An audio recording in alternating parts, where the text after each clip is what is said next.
If Eire were playing a team that would play football with them, it could be a high scoring game, but they have to basically just be disciplined and see how will they grind out a score, and it could be 8 points to 6 or 10 points to 9. Yeah, we haven't seen them do that. Last year against Dunbeg, it was one of those games where it was close, and it was just a bit of an experience, but you'll only get experience by winning these games, and this is the big game for them today, because Kilmurray won't get caught up in a shootout.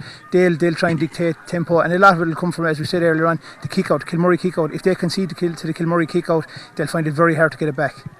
I suppose, Martin, what would you see now if you were the Eire manager now and you're coming over here to Clare, you should take on Kilmurray Bricken? Who are the one or two players that you might say that Paul Madden is saying, he says, we've got to stop? Well, obviously the big threat is Keelan. Naturally, he's a top class forward for club and county, and he's the main man for him.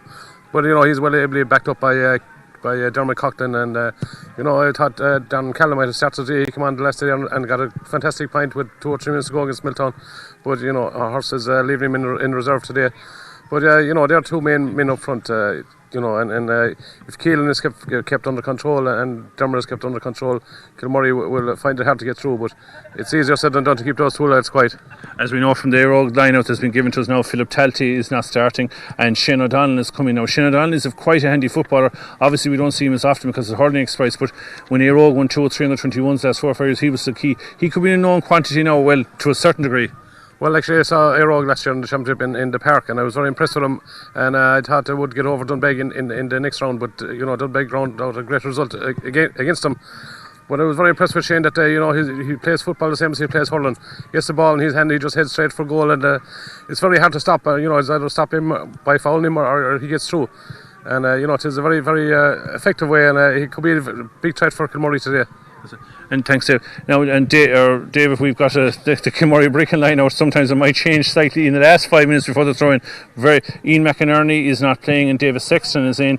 Number 17, Andrew Shannon's instead of Niall Hickey, and number 19, we have Dermot King instead of Darrell Callum, which means Ian McInerney is not starting. Yeah, it shows how well David Sexton and how highly regarded he is within the Kilmurray club, because you've probably Ian McInerney, who's been exceptional for the last 10 years. David was given his chance the last day. I suppose they tried Ian outfield. David came in, made an excellent save when the game was really there. It was level. Conor McMurray went through. It was a brilliant save. He did nothing wrong, so he deservedly keeps his place, and that's what you want. If you're a young lad looking to come through and you're given your option, and if you take it, you keep your place, and that's, in fairness, Kilmurray, they've always done it. If someone comes through and they do the job, they're left there. So it's no mean feat to keep Pat out of the team. And I can see here there's a few extra supporters from both sides have arrived through the strong security cordons here in Clare, Martin. Well, look, it's a pity that we don't have a big crowd here. It's unfortunate circumstances. This would be a tremendous attraction for football in Clare, and you would have a few thousand here normally, and it's hard to blame people for trying to get in by one means or another. It is the makings of a cracking match. Yeah. I suppose, David, just to look back quickly to yesterday, Lisa Casey got over Kilmahel. Yeah, they were very impressive, really, really impressive. Last 2 men, they tried to play with an extra man, and they still, no matter how, I don't know how they managed to do it, but even when they went down to 14 men, they still looked like they had a spare man at the back. Then they lost another man. They were still there, so they were really composed. They were a lot better value than a 4-point win. I know Kilmahel got the goal at the end of it, but from a long way out you could see that there was real structure to what Lisa Casey were trying to do, and they're kind of in the similar boat to Eire, where we've been waiting for a couple of years for a lot of their younger players to come through, and they announced themselves in style over the last 2 games. And as was Martin St. Breckens in his time, I personally thought St. Breckens had a good chance, but I wasn't really thinking they'd win. A bit of a shock for Innes Simon, was it? Well, it would have been expected to be a very tight match anyway, and I wasn't really surprised which way it was going to go. But St. Breckens have played good football. They have their own style now, set up a short game and then try and get into McGann and stack in the full forward line, and has been very effective so far. And they have a good method, a good team set up, good structure, and they'll take beating as the game goes on. It was a great win, a great boost from yesterday. I said Milltown got through as well. I suppose the big game, this left to be played really in a couple of weeks' time when this COVID issue starts is Cratloe and Tondegad. That's going to be an exciting game, and they're now going to know what's going to be ahead of them as well. Yeah, I suppose it'll be an advantage that they'll know what's to come, but it's going to be hard because you could see teams having to play a lot of games in a really quick succession. So they'll be just worrying about it. So they've hurling hurling game to play next week, and then after that it's just how they come through that. So you'll find that for both teams, Cratloe not so much this year in the dual scenario. They don't seem to have too many of the Ballier lads, but for Cratloe, if they go on in both the games, it'll be hard where they'll get to play all these games. God only knows, but so all we can hope for the minute is we actually get to finish this championship. I suppose, David, now that you're, I think, the official sponsor of Kilmurray Brecon of the Year, it's a proud moment for your company. Who do you think is going to win this game? I have a sneaking feeling that if Kilmurray can dictate the tempo of the game, they will win it. But if it's kind of an easy thing to say. If Eire can get it to be played at a really quick pace, they have a great chance. They probably will need a goal or two to outscore Kilmurray point wise. So I hesitant to vote to Kilmurray. I just think that maybe a little bit of experience might see them through. And Martin? I give a hesitant vote to Kilmurray. You know, the way Kilmurray played, they're going to give away a major score, you know, and I think Eire are going to need a goal or two to get through in this. But you know, I think the fact that Kilmurray had a very hard and tough match against Miltown should stand them today, and I think they might just make it through. That's fine. So we'll talk to the lads again at half time. We hand you back to the studio to Farmer of the Year, Joe Gary and Owen Brennan.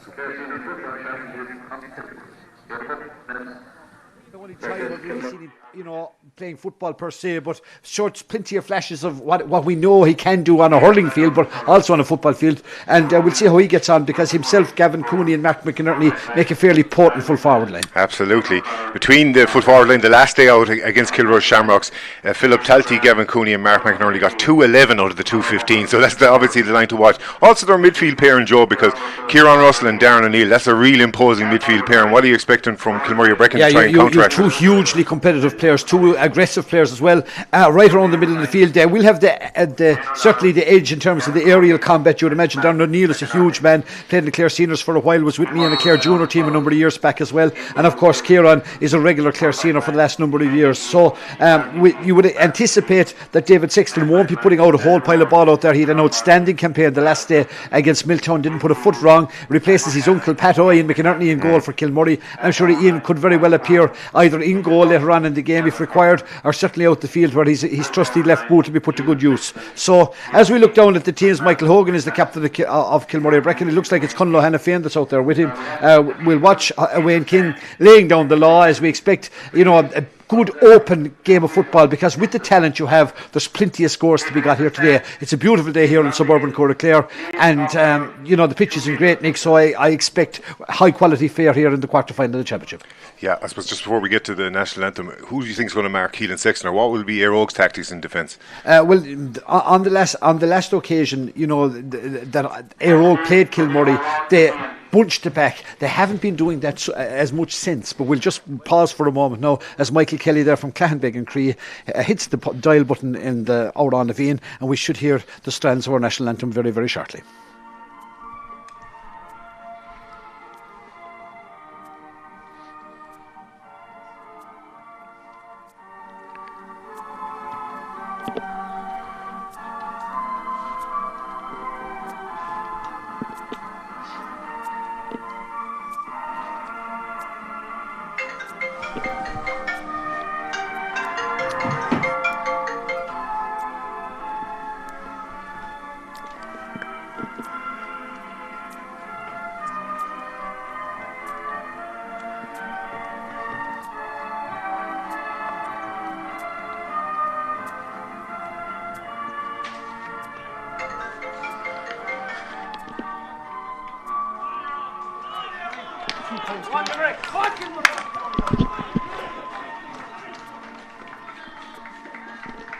That was Joe Gary's agent there ringing through. Well, I'm hoping that's good news from a Clare perspective from Dunbeg. When last we heard, Clare were 5-good in Kilrush after a titanic battle in Dunbeg in the senior championship. That had gone to extra time. Clare looked as if they had edged ahead and had a 5-point lead when last we heard. So you would imagine, hopefully, if things stayed well from a Milesian perspective, Clare should still be in the championship in just a few minutes' time.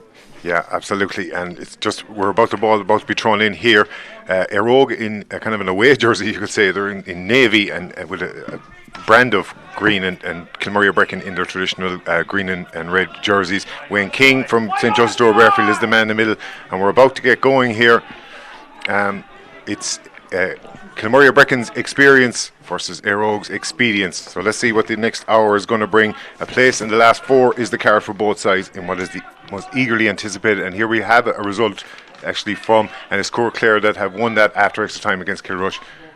2-15 to 1-14 have been informed. Not over yet, but very, very close to it at this stage. So we're about to get going here, and the ball is thrown in, and it's Darren O'Neill that looks to get highest above the ball. He gives it off to Kieran Russell.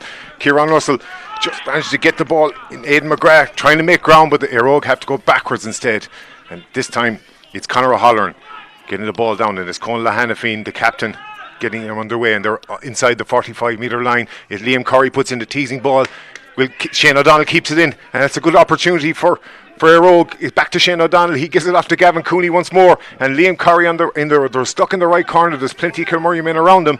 They have to go back again, and it's Kieran Russell. He's on his own. He's on the 45-metre line. He gives it off to Cathal Darcy. He's making ground. He busts past the first player, but Daniel Walsh looks to have held him. He's got the advantage regardless, and puts the ball in the back of the net. But the whistle had already blown for a free.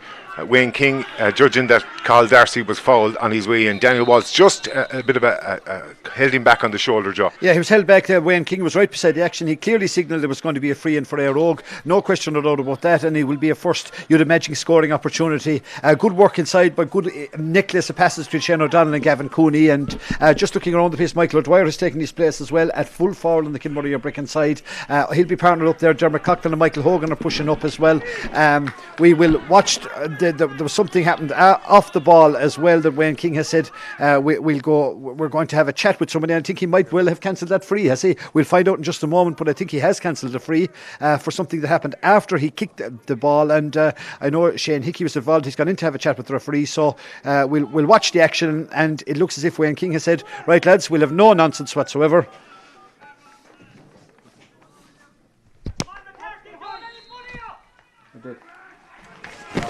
Lost the line.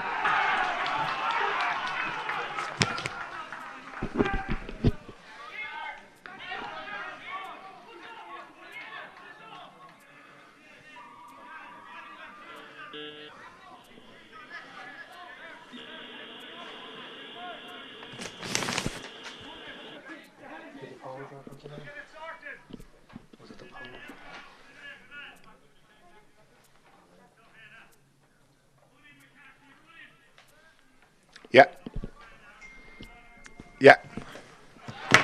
Okay.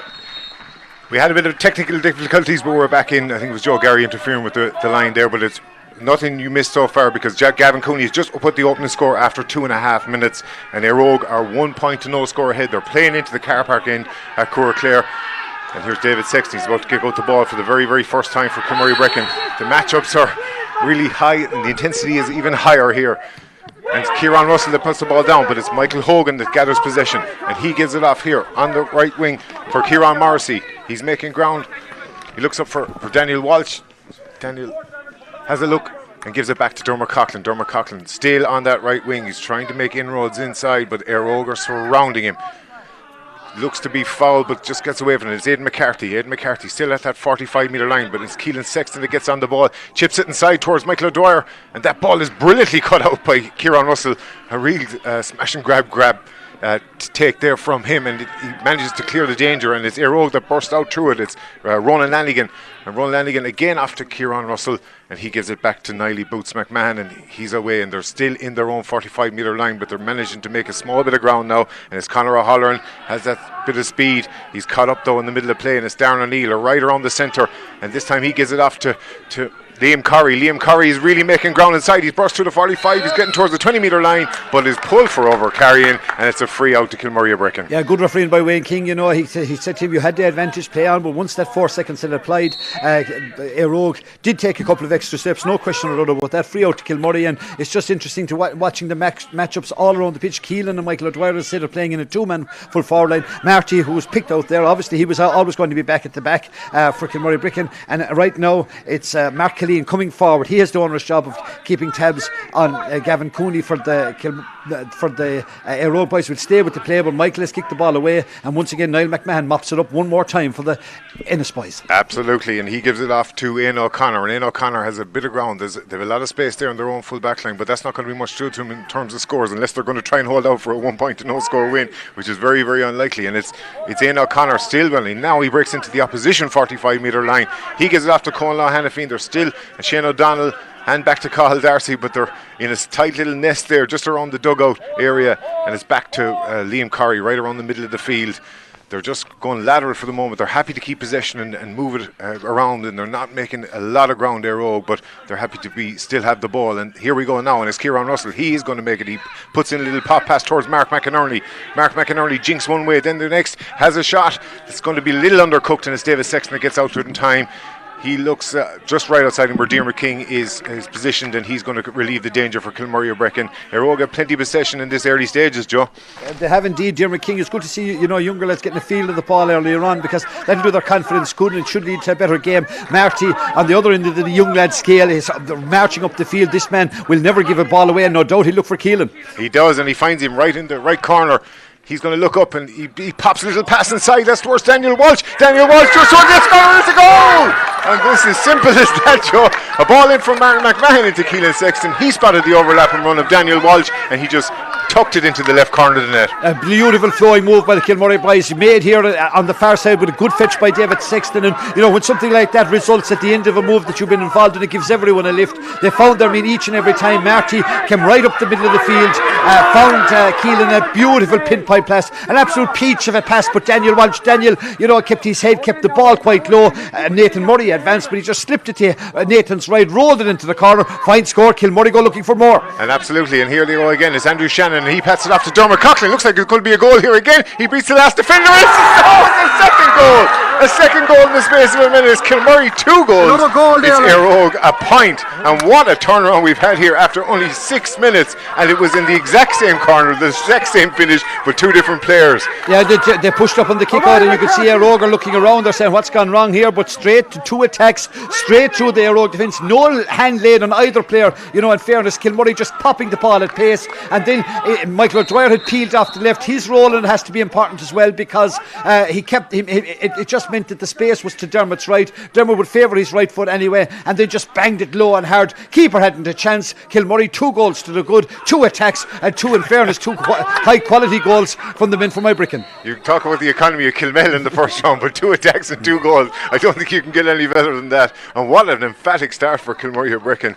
And we were told after the first round that Daniel Walsh had run 12 kilometres in that opening round game. Yeah. And for him, that overlap and run was a sensational one to be picked out by Keelan. Yeah, a great pass. In fairness, that's one aspect of Keelan's game that has developed nicely over the last couple of years, particularly in the county senior setup, because he was always well able to score, but his vision now has improved beyond measure, and he found the pass. It was a peach of a pass, well executed run, and Eire looking around them says they need to get a hold of the ball. Conal Hannafin has called a mark. They're going to play on, so Darren O'Neill and the Eire boys have to bring it down the field, but you can just see the hunger that Kilmurray are chasing with everybody around the field, tackling their men and making sure there's as little space as possible for the likes of the man on the ball, Shane O'Donnell. Absolutely, and he's at the 45 metre line, so he's not going to be able to try one from there. He gives it inside to Ike Maguire, managed to lose possession slightly for a moment, but still has it. He's in the right corner. He's looking for options around the middle. Darren O'Neill is lofting towards the square, and he would be a definite option for them.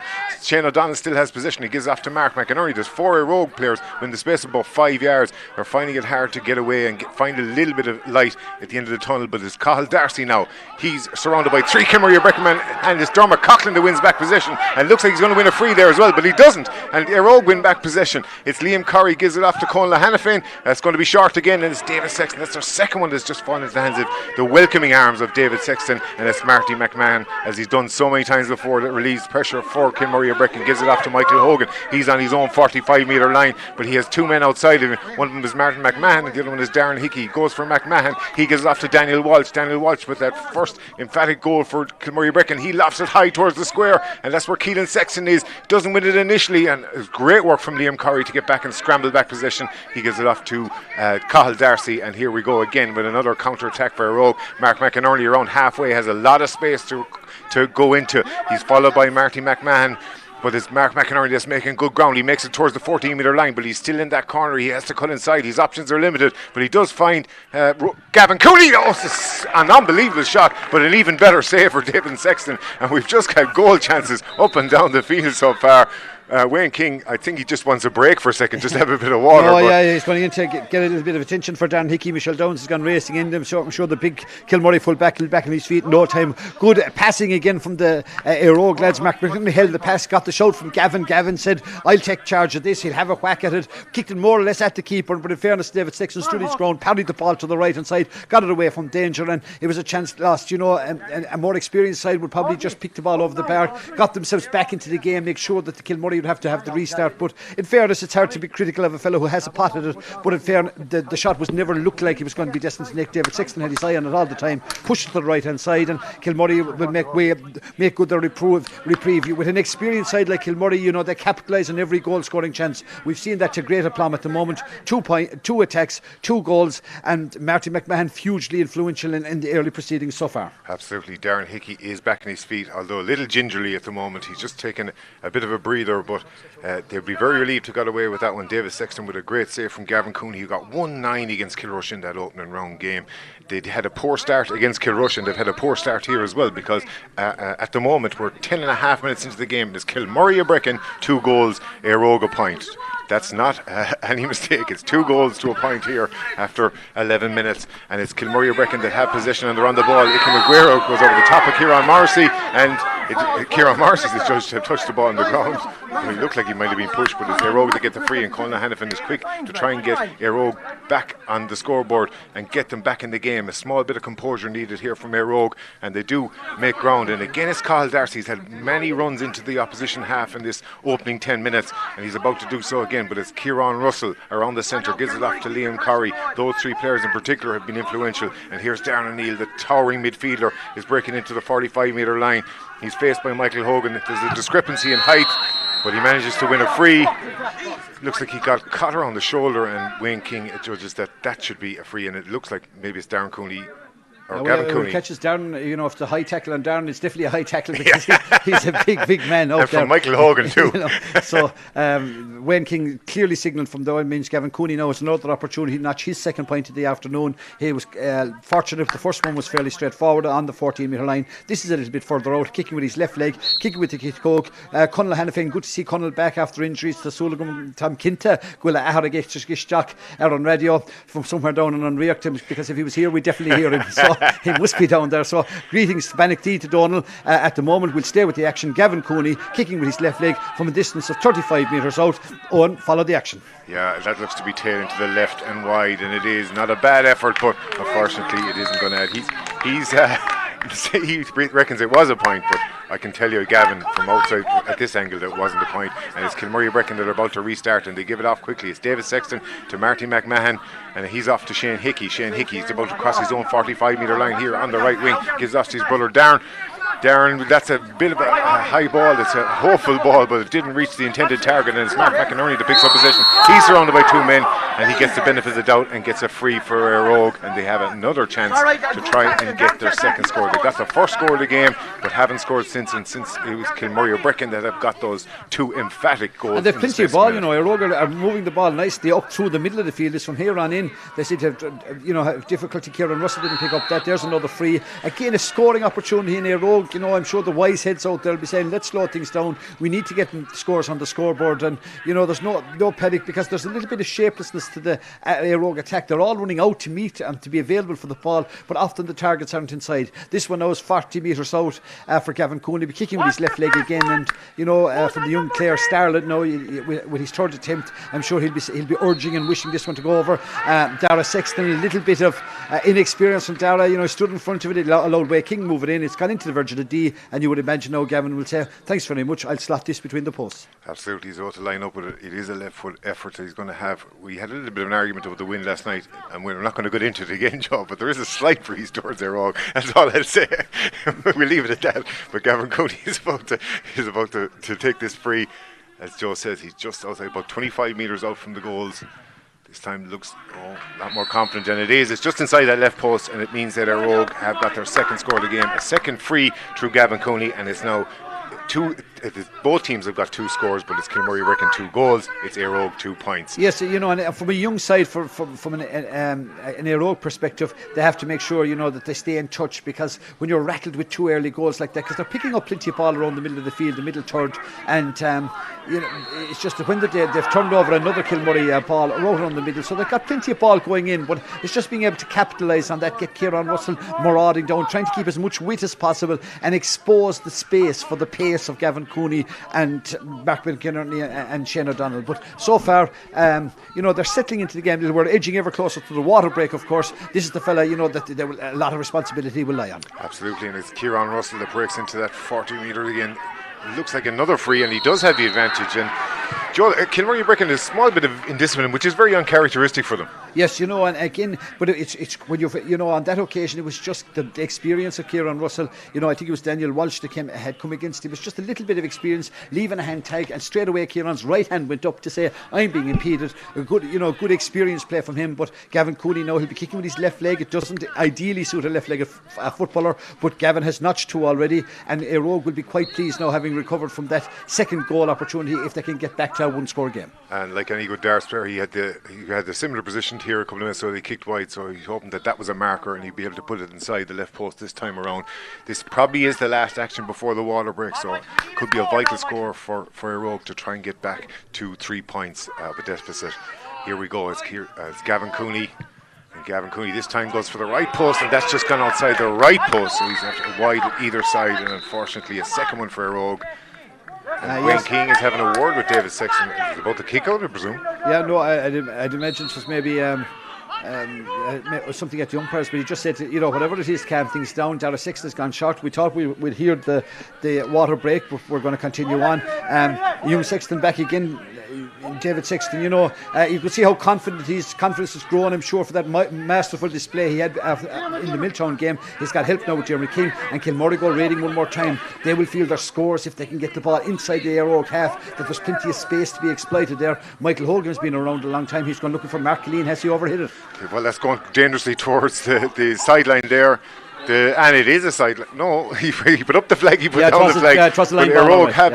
Eire Og have it, and it's Shane O'Donnell. They're playing on regardless. It's Shane O'Donnell has the ball inside. He jinks past the one defender. He gives it to Darren O'Neill. He's an imposing figure. He's got 4 Kilmurray Brecon men around him. He gives it back to Shane O'Donnell. He tried to play in the pass, but it got in the way. It was a couple of bodies there that got in the way, and it's Dermot Coughlin that relieves the danger. They haven't been in the Eire Og half too often in the last couple of minutes, but they certainly breached it twice early on. And it's Andrew Shannon that has it around the halfway line, gives it back to Dermot Coughlin. Dermot Coughlin has Michael Hogan out here on the right wing, but he's going to play it through Dermot King first, and Dermot King is ever edging. He's about 65 metres out from the Eire Og goal, and Michael Hogan gives in a ball towards Keelan Sexton. He's playing in a one-man full forward line at the moment, and he does win it right here in the right corner.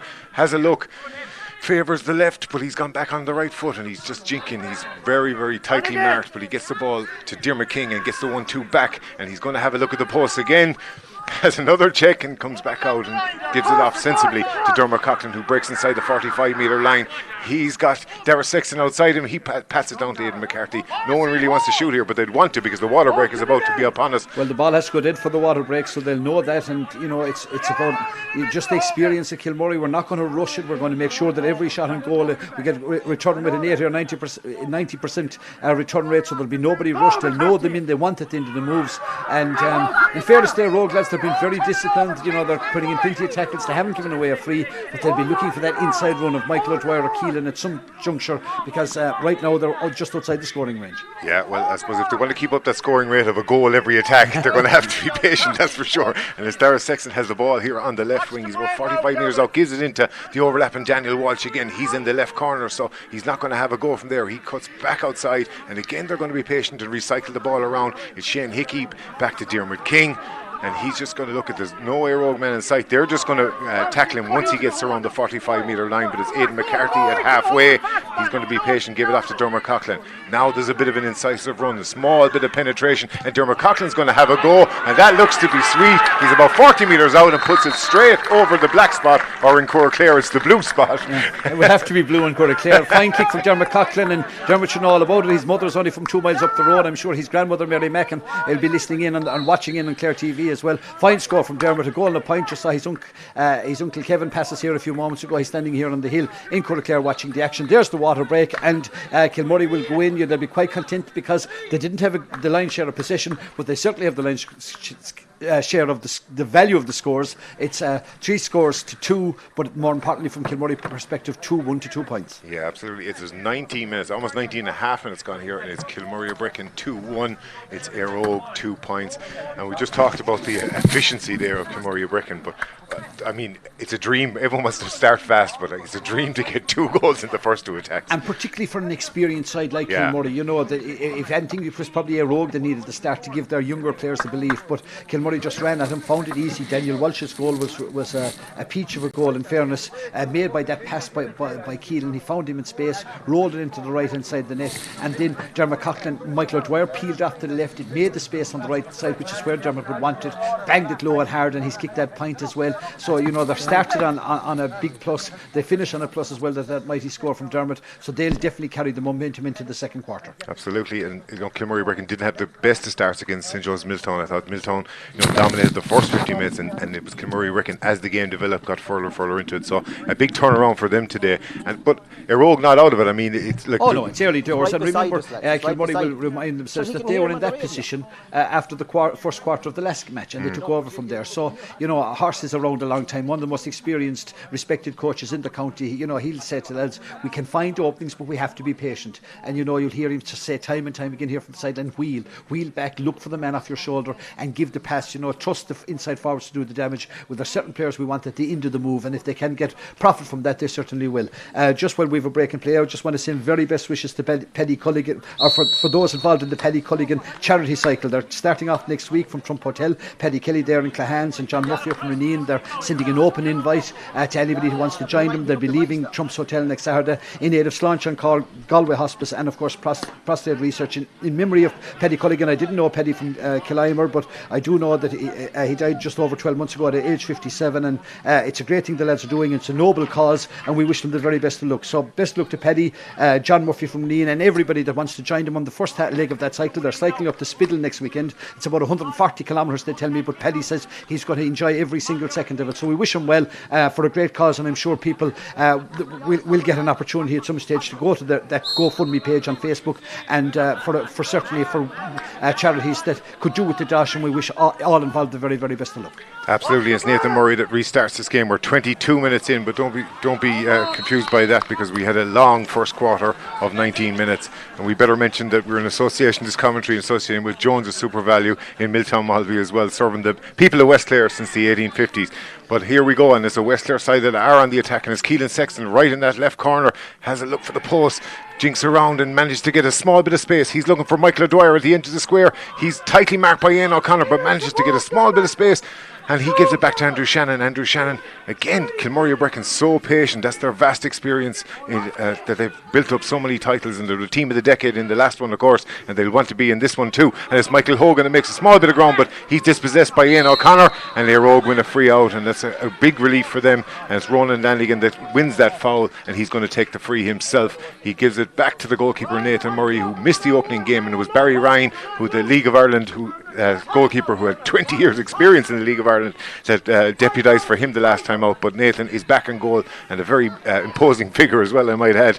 But it's Eire that break out, and it's Conn Hanafine. He's around his own half back line at the moment, gives it off to Kieran Russell. Kieran Russell makes ground about halfway and gives it off to Liam Curry. Liam Curry is inside in the Kilmurray Brecon half. He's looking for Mark McCarthy, but that ball trails out over the sideline, and it is a line ball this time around. Yeah, Rogan not particularly great on kicking long ball in. They're better coming off the shoulder, running, in 2s and 3s, those little triangles, and trying to create the overlaps as opposed to putting long ball in, because you're up against a fairly experienced full back line there. Shane Hickey, Darren Hickey and Mark Killeen have been around a long time, and they've little old Marty then standing in front of them closing doors before they're even opened. So it's very difficult for them to find gaps like that, so they'll have to run with their 2s and 3s, keep getting Kilmurray lads facing their own goal, because these lads, as I say, can generally cut out moves long before you even think of employing them. And here here is the aforementioned Martin McMahon, and he gets that trademark clothesline tackle that he normally gets, but this time doesn't receive a mark or get a black card. And it's David Sexton, the goalkeeper, that has the ball. They're 5 points to the good here. Kilmurray Brecon is 2-1 to 2 points, and we're 24 minutes in to this final action of round 2 of the Clare Senior Football Championship. A place in the semi-final is on offer, and it's Shane Hickey. Well, there looked to be an off-the-ball incident there at the moment, but we're going to stay with the play. Wayne King has his hand out to acknowledge that he saw something, but Kilmurray Brecon, they're still on the attack, and it's Dermot King. He's right on the right touchline. He's cut in from the 45-metre line. Just hesitates for a moment, and it allowed Eire to come back, and it gives it up to Michael O'Dwyer. Michael O'Dwyer gives it Shane Hickey, and again they're just very, very patient with the ball, happy to stand up and just solo on the spot. And Dermot King has continued his run, and he's got the ball in the right corner. He's going to cut in, but he's going to meet Darren O'Neill, which no man is going to want to face that mountain of a man. He does cut back, and Michael O'Dwyer, they're just a small bit scrappy at the moment, but Dermot Coughlin, who's already got 1-1, that's not going to add to his tally, as unfortunately that's gone to the right and wide. And Kilmurray for Brecon's first wide, Joe. First wide a piece, and Dermot, was probably saying the ball should be transferred a little bit faster, because Kilmurray a little bit pedestrian. It wasn't that they weren't keeping the ball, but there was nobody was entering the line at pace. There was something happened off the ball that Wayne King has been alerted to, and Michael O'Dwyer and his immediate opponent is Niall McMahon. They're going to go into his book, and Wayne, generally lets the game flow as much as possible. But so something happened that he said, right, we'll have this far, no further. Yellow card for both of you. Absolutely, and it looks like the two are going to receive a yellow card. A bit of a talking to and just to calm things down a small bit. And there is 2 yellow cards for the aforementioned Niall McMahon and Michael O'Dwyer, and it's Nathan Murray that's about to kick out the ball. He has options here in Darren O'Neill on the right hand side and Kieran Russell right down the middle, and he opts to go for Shane O'Donnell, who's around the 45, and he gets on possession to at least he hands it off to Kieran Russell, who's made on the overlap, and he's breaking. He's about 14 metres out. He's going to pop for a point.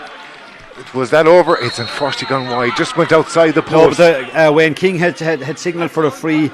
Kieran Russell had made ground, but that's what Eire will have to do, is to run at Kilmurray, because kicking the long ball, that was a mighty belt of a ball from Nathan Murray. Travelled about 60 metres, and Shane O'Donnell used his backside to good effect. Junted one of the Kilmurray lads out of the way, and it ran on to Kieran Russell. Kieran then had only one thing on his mind, but Wayne King had signalled for the free, so Gavin Cooney, I'm sure, will accept this and notch his third free of the afternoon. You were a bit of an artist in using the old hind quarter yourself in your time, so I'm sure he's learning from the best. But it's Gavin Cooney that has a free. He's about 20 metres out, and he should pop this one over for Eire's third point. He does. It's Eire's third, it's Gavin Cooney's third, all from frees, and it means that the gap is now back down to 4. It's 2-1 to Kilmurray Brecon. It's Eire 3 points, and we're almost 27 minutes of the opening half gone. Again, Kilmurray Brecon goes short with the kick out. They're not going to try and take their chances with Kieran Russell and Darren O'Neill facing them, and it's Aidan McCarthy, one of their midfielders, that gets on the ball, but he's doing so in his own half. Gives it off to Shane Hickey. He's got Martin McMahon free in the middle of the park, and that's where he gives it to him. He gives it off to Darren Hickey, and their defence are moving out. He's under a bit of pressure from Shane O'Donnell, but wins a free. And Darren Hickey, Shane O'Donnell suggested it was a dive. I don't think it was. He looked a wrestling move. That was a wrestling move, but no doubt of question about the free. Again, you see Kilmurray there, they're on to Wayne King about frees, but Shane Hickey has gone long into Keelan. And Keelan Sexton at the edge of the square manages to break it down for himself. Has a look. There's 2 Eire men around him, but he's going to have a pop anyway. And that's Keelan Sexton's first of the game. And what a fabulous score. He made it himself. There was a long ball in. He had to work for it to scramble it back into position, but just got a small bit of space and managed to put it over. And it's now the gap back out to 5. It's 2-2 to 3 points. And a score like that, gives a team a big lift, because, it was really a defender's ball. It wasn't the best kick ever that Shane Hickey ever accomplished, but Keelan had got his body positioning right, and that comes with years of experience. Knocked the ball down to himself, knew exactly what he wanted to do, turn on his right hand side. So a score out of nothing, really. It should have been a defender's ball, and Kilmurray ready to profit on it. Eire have won another free just outside the 45-metre free. They've got to be careful if they don't go back, it'll be moved on. But Wayne has said, look, we'll give you the free from the 45-metre, and I think he's going to have a word with somebody. Looks like it's Kieran Russell. It must be for something he said, because it was a free. Yes, he's bringing the ball forward as well, I think. So it'll be a free into Eire, and a chance to narrow that gap. 5 scores for the moment, or three scores for Eire, 4 for Kilmurray, but of course those 2 green flags pivotal in Kilmurray's early dominance. Absolutely, but with the ball being brought up, you'd expect that Gavin Cooney would be able to notch his 4th free of the afternoon. He's Eireoge's only scorer, but they've had plenty of chances and plenty of possession so far, and it was another booming kick out from Nathan Murray.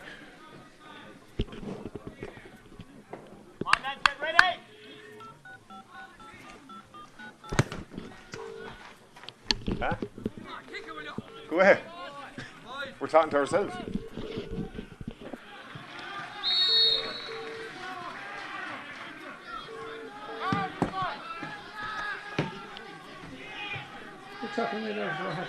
Huh?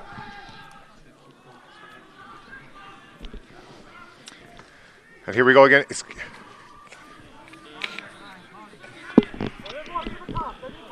David Sexton in possession. Managed to give off to Martin McMahon. Martin McMahon in his own full back line gives it off to Dara Sexton. Dara Sexton giving it out now on the left wing. And here we go again from Kilmurray Brecon. It's Mark Colleen giving it off to Shane Hickey. And they're just about building slowly out of their own defence. And it's Aidan McCarthy that makes ground. He's into the opposition half and he's about to pass the 45-metre line as well.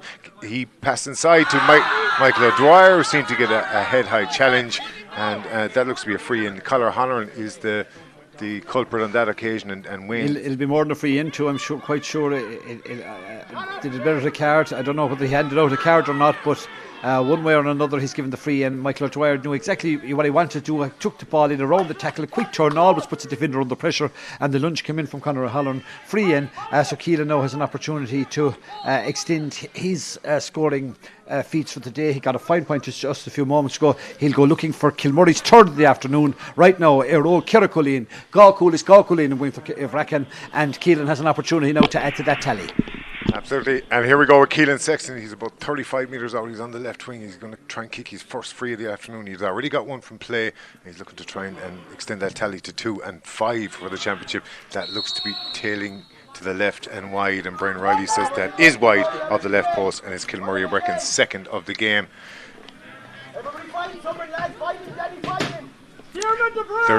And it's Nathan Murray about to kick out the ball, and here we go again. It's Kilmurray Brecon 2-2, Eireoge 4 points as we're just into the 31st minute here of the opening half, and it looks to be a line ball, and it's going to go Kilmurray Brecon's way.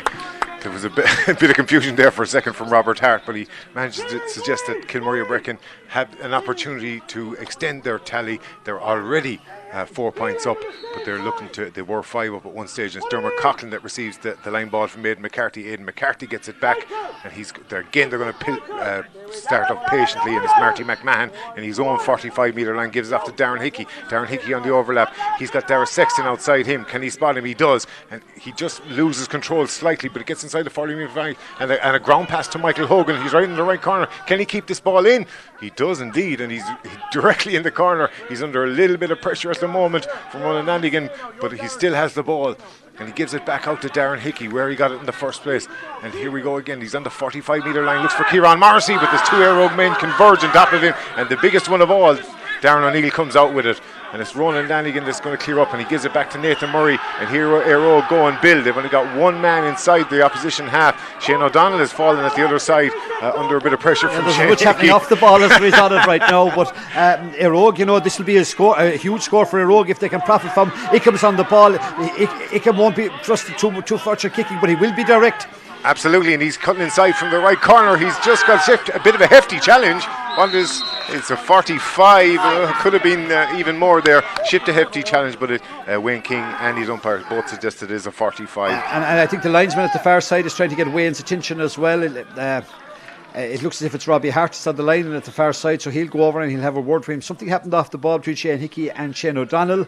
They're having a good chat about that, but there'll probably be more cards in the offing. We'll find out more in just a moment. Do you think the two players were having a chat, is it? The two boys are definitely having a chat over on the far side, and I think we'll just see who he's calling to one side. Yeah, it looks as if it's Shane Hickey, so we'll just see what happened. We'll follow the action, but definitely Shane's name is going into Wayne King's little back book. And it's Mark McInerney that's about to take this 45. Gavin Cooney had taken the previous freeze, but it's Mark McInerney is going to try it. Son of Francis, of course, and it was a yellow card, I think, for Shane Hickey as well. That's the 3rd one of the game, and we're just the dying moments here of the opening half. For 33 minutes gone, it's Kilmurray Brecon 2-2. It's Eireoge 4 points. And it looks like another name is going Yeah, to the book here. it's Keelan. Something must have happened again. We didn't see it because there was a break in play, so it's a yellow card. All these yellow cards can come back to haunt you, and there's somebody else now in trouble. He's not finished yet. He's coming out to have a word with the linesman at this side. Yeah, it's going up towards the line because the linesman has his flag out, and he's calling over 10. It's Paul Howard that has his flag out here underneath us, right in front of the hill here, underneath the tricolour. He's going to have a word. There's so many off the ball stuff. Look, it's an old rivalry. They've met 9 times before, even though Eire, I suppose, mightn't have in a lot of their personnel at least. Yeah, it's Ickham now, whatever Ickham did out of the way, he's going into the book as well. Remember, Ickham started his football in Skull Crease 3 for those, so I know the lad well, and he's great. He's a hugely competitive player, has been a very accomplished rugby player as well in different Munster squads. But right now we'll get back with the action, thankfully, and if Mark McInerney, he'd be putting it on his left foot. Eire could do with this, it's a wide they scored, but all from place balls they won't mind as long as it goes over the bar. And it looks to be, and it's gone to the left and wide from Mark McInerney. It's a wide that Eire could ill afford at this stage with 34 and a half minutes gone. It's 2 to 4 points in favour of Kilmurray, I reckon. Did Ickham learn the dark arts from in Skull Crease 3? Ickham, it was a joy, I have to say, and I know all the family quite well. He was a joy in the classroom and a joy in the sports field because he's a wholehearted player. It doesn't matter what sport he goes at. You can get everything he has to offer. He's a big player for Eire. He plays that pivotal number 11 position on the 40, and he's a fella not noted for his scoring, it has to be said, but he'll do all the work. He'll help bring players in around him, and that last occasion, I suppose, just ran out of space. The Kilmurray lads showed him a little laneway, but it turned out to be a cul-de-sac, and they gleefully closed the door. Kilmurray worked it through when King had signalled an earlier free, so they'll lift the siege, as it were. They haven't had much ball up the far side of the field, but what they've had, they've made hay with it, and deservedly, I think, hold that 4-point lead. Absolutely, and they're going back to their own goalkeeper, David Sexton. Here we're into the sixth minute of injury time here, but we've had a lot of incidents. We've had a few minutes of the water break as well, and we're going to need another one just in a few minutes just to try and assess what happened in the opening half. But at the moment, it's 2-2 to Kilmurray Brecon. It's 4 points to Eire. As Kilmurray Brecon looks to extend that tally even more, as Daniel Walsh, one of the early goal scorers that's on the ball, he gives off to the other goal scorer, Dermot Coughlin, who's got 1-1 to his name, and he cuts inside from the right corner. That's a great run. He's been followed by Carl Darcy, and Andrew Shannon for a moment had a chance at goal, but was shouldered and fairly, Wayne King says, and it's Eire that come out relievedly with the ball. It's Niley Boots McMahon on it. He gives it off to Conor Hanafin, and that's a head-high challenge from Michael Hogan, and Wayne King immediately goes to the book. What's he going to give here, Joe? There'll be another yellow card, I'm sure of that. Now, did he give a yellow early in the time for Darren O'Neill's? If he did, Michael no. I don't think he did. I think he ticked him, but this one is definitely coming his way. There's the yellow card for Michael Hogan, and Michael can't argue with it. It's those tackles around the neck. Nobody will try and justify him. And in fairness to Michael Hogan, he's a good ball player. It was just a mistimed tackle. Yellow card from Wayne King, and I don't think anyone in the Kilmurray camp could argue with it. No, but Conor Hanafin is still down, and it looks kind of worrying because he's not moving that much at the moment. It looks to be maybe his collarbone or his shoulder, so a little bit worrying for Eire. But there's just only seconds, you can imagine, away from the half-time break because we're 7 minutes into additional time. Maybe they're adding it on for the few technical difficulties that we had.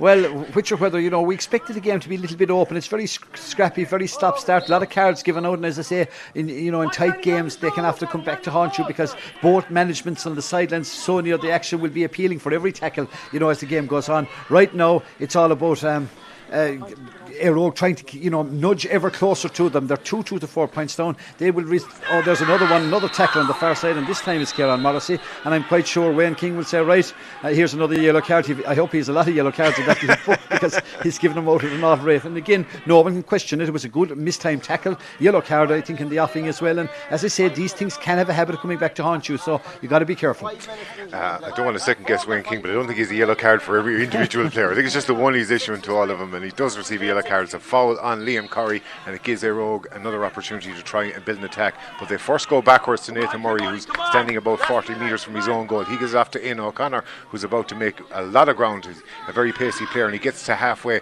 He's faced by Dermot Coughlin, but he managed to get past him, and now he's inside the 45 metre line, past 40, and he gives it off to Mark McInerney. He had a wide a couple of seconds ago.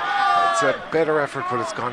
It is over, just inside the left post. It didn't look promising, Joe, but it managed to curl inside, and that's his first score of the afternoon. In fact, the first score outside of first score from play from Eire Óg. There we go with the long whistle for half time, and it gives both sides an opportunity to regroup. Eire Óg will feel happier than they were at the first water break. They're now down to 3 points, and they have enjoyed plenty of football. So it had the makings of a game that would go right down to the wire. We didn't expect a whole pile between it. Indeed, I would have thought that of all the games this weekend, it was the most likely one to go to extra time. We know that honour fell to the Shams and the Militians back in Doonbeg just earlier in the day.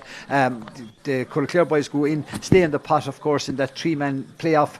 They join Milltown in that, and of course one team to emerge from the Cracklow Clonagad game, that game that will eventually be played hopefully in a couple of weeks' time. So right now Kilmurray will be reasonably pleased. They have a 3-point lead that has settled that for a half time, but they have played second fiddle a lot of the time to Eire Óg. It's just that Eire Óg are missing that little bit of cutting edge up front. 1 point out of 5 from play. That was the last kick of the first half. 4 frees, but at least they've recovered somewhat from that dreadful early start. Absolutely, and it means that there's only a kick of the ball between the sides at half time. It's Kilmurray Brecon 2-2, it's Eire Óg 5 points, and we have our commentary and compliments of Jones's Super Value in Milltown Mulby, and we'll be back in 2 minutes' time for more analysis.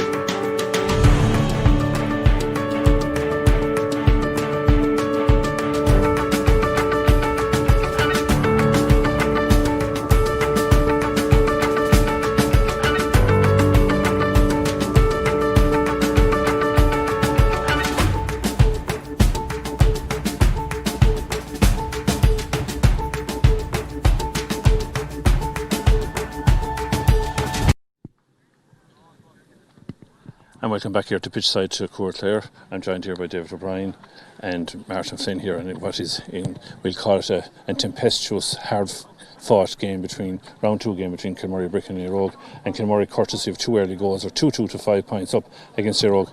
If the goals were taken out of this game, would we have a different... They can't be taken out of it. They're in it now, and that's it. I think Kilmurray are getting exactly what they wanted. They're getting to dictate the pace of the game.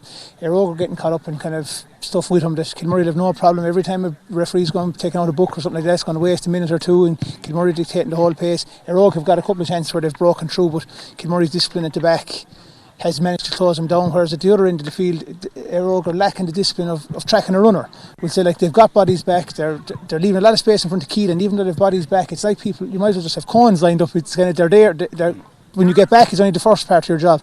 Then you have to track runners and make tackles, and they were caught twice for just standing up watching lads run past them, and that's not going to get you through in this game. Martin, I suppose after a promising Eire Óg start, Gavin Cooney got a point from play. We thought we were going to get a concerted effort from Eire Óg, but then Kilmurray Brecon threatened for the first time. They didn't get a goal, but then they walked through for a goal. Yes, very surprising how easy they managed to get through for 2 goals. Short inter passing of the ball, and as David said, they just got through so easily. It's just hard to believe. And it's also strange that they have played Conor Henry at wing forward there. Centre back or wing back in the Clare senior team, and an outstanding player, and playing wing forward, and when the defence has been opened up like that is strange, but they have their reasons. I suppose they're trying to sit in the forward line, but it doesn't seem to have worked so far. And Cohen's not having much of an impact in the half forward line compared to what he might do if you'd think he was in the half back line as normal. Well, you'd expect him to shore up the defence there a lot better than what they're doing, and the Eire Óg attack has shown very little so far. They've scored 5 points, and 5 points, and 4 of those are coming from frees from Gavin Cooney, and their only point from play came in the last minute there from Mark McInerney, and Eire Óg will be very disappointed with that return, and we expected more out of their forwards, and they need to get more out of them if they're going to get back into the match. I suppose, David, I suppose we always point now in Gaelic games that the free taker is now your main man in all games. Gavin's been unlucky with 3 frees. 2 definitely should have popped over the bar, and a normal day for him. Could they be important at the end? Oh, they'd definitely be important. I suppose he's been unlucky that the ones he's missed are hard for a right and left-footed kicker. So I suppose the fact that they don't have a right-footed one, it means he has to come across and take him. Even McInerney will want to take him on his left as well. So Kilmurray are cute enough, as we've given away a free, give it at that side, but there's a lot of things there will find that they can do better, and they're simple things that will bring, like Kilmurray have done a lot of the things that has to be done, tracking runners, making tackles. They've done that. Eire haven't, and Eire will be saying, right, even give us that now. Forget about everything else. Discipline of tracking a runner, making a tackle, doing the right thing. Forget about the result, forget about the score. Just do those things now, and then maybe bit by bit they'll get back into the game. They will create a chance, and they did create one in the first half. And David Sexton made a brilliant save, and he's had a brilliant start to his championship campaign. So, and his kickouts, he's won them all. Like we thought, Eire showed in the first kickout, they really pressed up on the Kilmurray when they were loud. The goals went in, and that went out the window. Kilmurray have won, I think, 7 kickouts now without totally uncontested. They're getting strolled up the field. Like if you are going to contest a kickout, you have to make it a war zone in the middle. Then you have to put tackles in, and you can't concede the kick out and concede space as well. So that's what they're all going to have to do. But there are things that they can do. Yes. So they're not being blitzed by a team that are totally better than Renton. They're just a team that are outworking them at the minute, and that's something that can be worked on. Can Kilmurray Bricken keep it? I know you're going to tell me the answer. Just can Kilmurray Bricken keep this up for 30 minutes? And what can Eire come back in, Martin, to save? What I'm trying to say to you, is this game requiring an Eire goal, or could it just stay in contention with a point or two? Well, the way the game is going, definitely going to need a goal, because they're not getting enough scoring chances. They're not putting the ball over the bar. When you only score 1 point from playing the first half, that's a very bad return. So it looks like they're going to need a goal. But the way the Kilmurray defence is playing, like, they have very few chances, and as David said there, they got one very good chance and an excellent save from young Sexton goals. But they just don't look like scoring them at the moment. I suppose it's a typical, Kilmurray performance, and the referee's been central to this. They've been offering him a lot of praise, and a lot of Kilmurray are arguing that a lot of frees shouldn't have happened, but I thought most of them were genuine. Well, I suppose in fairness to Kilmurray, they have given away a lot of frees, but at the same time they've made an awful lot of tackles as well, so it balances itself out. If you really put in a lot of tackles, you will give away a bit more frees. Eire haven't given away as many because they haven't made as many tackles, and that's simple. But look, Kilmurray will be very happy. They have a lot of, like, where they were conceding in height in the middle of the field, they have the legs on Eire in that centre area, and that's something Eire really going to work on. Or like Eire can't go out and try and win the game the next 5 minutes, but they have to try and be within 5 going into the water break. They have to win that next 15 minutes, even if it's only by a point. If they go in, it's still 5 points down. In the water break, it's done. I suppose if a goal goes in here for Kilmurray Bricken, it's nearly shut up shop time at that stage, won't it be? Well, it will, because, as I said, the defence is playing very well, and they don't look like conceding. So if they score another one, definitely curtains for Eire, and it's hard to see Kilmurray conceding at this stage. So 2-2 to 5 points at half time to Kilmurray Bricken. We hand you back up to Joe and to Owen Brennan.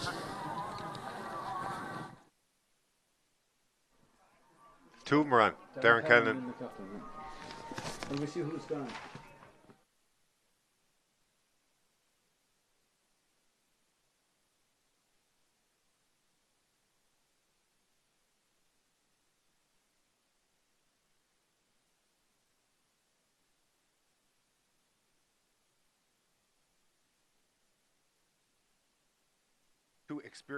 One at least very experienced player in Enda Coughlin, the 2009 County and Munster winning captain for Kilmurray Bricken, and also Darren Cannon come in, and both of them are positioned in a 2-man full forward line at the moment, Joe. That's right. Well, Enda won't stay inside there too long. He'll use all his experience, all his craft built up over many years with the club and the county, to win vital ball, win frees. It's all about keeping heads, as the game gets into the last quarter. Eire will be trying to pick up the tempo a little bit more to run them. They've moved Shane O'Donnell out now from inside. He's gone out on the 40. It means that Gavin Cooney and Mark McInerney are inside in the inside line. I'm quite sure they will bump him in, but they need to keep a target inside for Eire, because running through the lines is what they're good at, and sometimes the two players inside are coming out a little bit. We know that the flags had caused a little bit. Michael O'Dwyer has gone off, is it? And Andrew Shannon. So Michael O'Dwyer has left way. Michael O'Dwyer and Michael Hogan. Two Michaels have left way. Wayne King has the size 5 in his hands, and we're underway for, hopefully we'll see a little bit better action now, more quality football. John O'Neill is going striding right down through the heart, nicely robbed up by Kieran Morrison.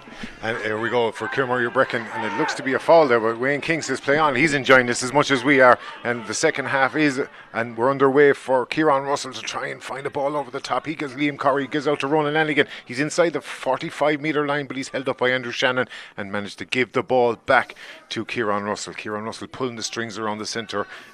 Liam Corrie is trying to make a bit of ground, and it gives after Ronan Lanigan, who does have a chink of light. He finds Shane O'Donnell, looked to be tripped, and it looked to be more of an awkward challenge than anything else. I'd say Kieran Morrissey got caught on his own feet, because he knew full well the minute the whistle blew, he just ploughed into the back of him, no doubt of question. But I don't think it was anything intentional, just him to trip into the tackle, and it's an easy convertible free, you would imagine, for the Eire boys. They'll call on Gavin Cooney, and he should be notching number 6 in Eire, nudge ever so closer to Kilmurray boys, and it'll put Kilmurray a little bit on the back foot, because they know that even though they got the first 2 goals, 2 points won't be enough to win a championship match. Absolutely not. We're a minute into this second half, and Gavin Cooney's the opportunity to get his 5th point and Eire 6th, and that would cut the gap back to 2, which would make things very interesting for. And here we go, it's Gavin Cooney with that familiar left foot strike, and he puts it straight over the bar, and it is his 5th free of the afternoon, and it means that the scoreline currently is Kilmurray Brecon 2-2, it's Eire 6 points, and we're on a knife edge here. And here we go again for David Sexton. He goes a bit longer than he had before. He reached out to the 45-metre line, where that's where Daniel Walsh is, but he's been watched by 2 Eire men. It's Mark McInerney and Darren O'Neill. He managed to find Darren Sexton, but he hesitates on the ball, and there's 2 Eire men. They win back possession, but that's where Darren Hickey is, and Darren Hickey wins a free, and it's a vital one for Kilmurray Brecon, because it seemed to be under a small bit of bother there. Under a bit of bother. Great work from Daniel Walsh, it has to be said, because David Sexton was looking for somebody, and Daniel, showed him where he wanted, and he had to go and win the ball, take on his direct opponent, and bring it out from there, because he was pinned in, as you rightly said, in the corner. Marty McMahon now on the ball. Marty, will look around, ball retention very high on Marty's priority list. He's particularly good at it, one of the best in the county at keeping possession of the ball. Shane Hickey, of course, around a long time as well. Kilmurray trying to edge, make sure that the Eire lads come up the field a little bit, and then they look for space. Aidan McGrath is playing the role of the scuba door for Eire at the moment, and we have another tangle off the ball. There is, but Martin McMahon puts inside the square, and Darren Callan catches it one-handed, and that looks to be a penalty. Oh, that was a superb bit of fielding from Darren Callan. Looked to have lost the ball, but managed to catch it one-handed, and those blonde highlights coming in for a great bit of use there, because he's after winning a penalty for Kilmurray Brecon. Yes, he's a big man, just put out his right paw and just scooped the ball in, and he had the left paw then to negotiate a standing position for himself, because he was going away from goal, and no question about it. Wayne King clearly signalled from very early on the penalty was awarded, and it'll be Keelan now facing Nathan Murray. Big moment in the game. Look, Kilmurray looking for their 3rd shot on goal, and their 3rd goal. It's some economy, certainly. Absolutely, but what an impact the substitute had. We're only 3 minutes into the second half, and with his first touch he wins a penalty, and it's going to be Keelan Sexton that's going to take it. He's just kind of a bit of a psychological war here with Nathan Murray. They're facing up to each other, but at the moment Wayne King has gone back to Daniel Walsh. He's going to have a word with him.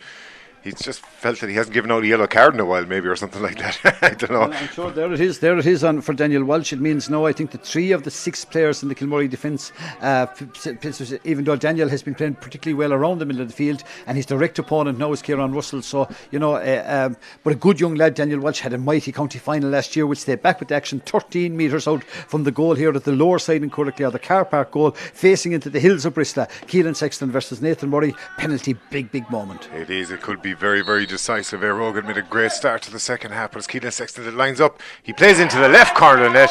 3 goals have been in the left corner, and it's Keelan Sexton that has pulled Kilmurray Brecon into an emphatic lead. They're 3-2 to 6 points up. They've got 5 scores. Eire have got 6, but they've got 3 goals, Joe, and all early. And I'm sure Paul Madden will be scratching. He said every time we pull ourselves back into the game, we can see another goal. But again, it was that long ball that Darren Callan, just a big man, got his frame in front of it. A good call, obviously, to the management in Kilmurray. They brought Darren on at the last day. They worked well for him. Darren Hickey has won, or Darren O'Neill in the middle of the field has won a bit of ball, but it looks as if they've turned over again. The Kilmurray lads, when you bring it into the tackle, there's some big ming out there. Marty McMahon there to profit again, and Kilmurray go raiding up here on the eastern side here in Coraclare. They do, and it looks like a free. No, Wayne King says play on, and it's Kieran Russell that has the ball. He's just around 50 metres out on the right touchline. He gives it to Colin Lahanafin. They're going to need a bit of leadership to come back into this one, and Philip Talty, who is on the field since the half-time break, gives it off to Kieran Russell. That's very much across the square, but Gavin Cooney almost does a Darren Callan on it with one hand, but doesn't manage to get control. But Shane O'Donnell does. He gives it back to Darren O'Neill. He's a small bit of room,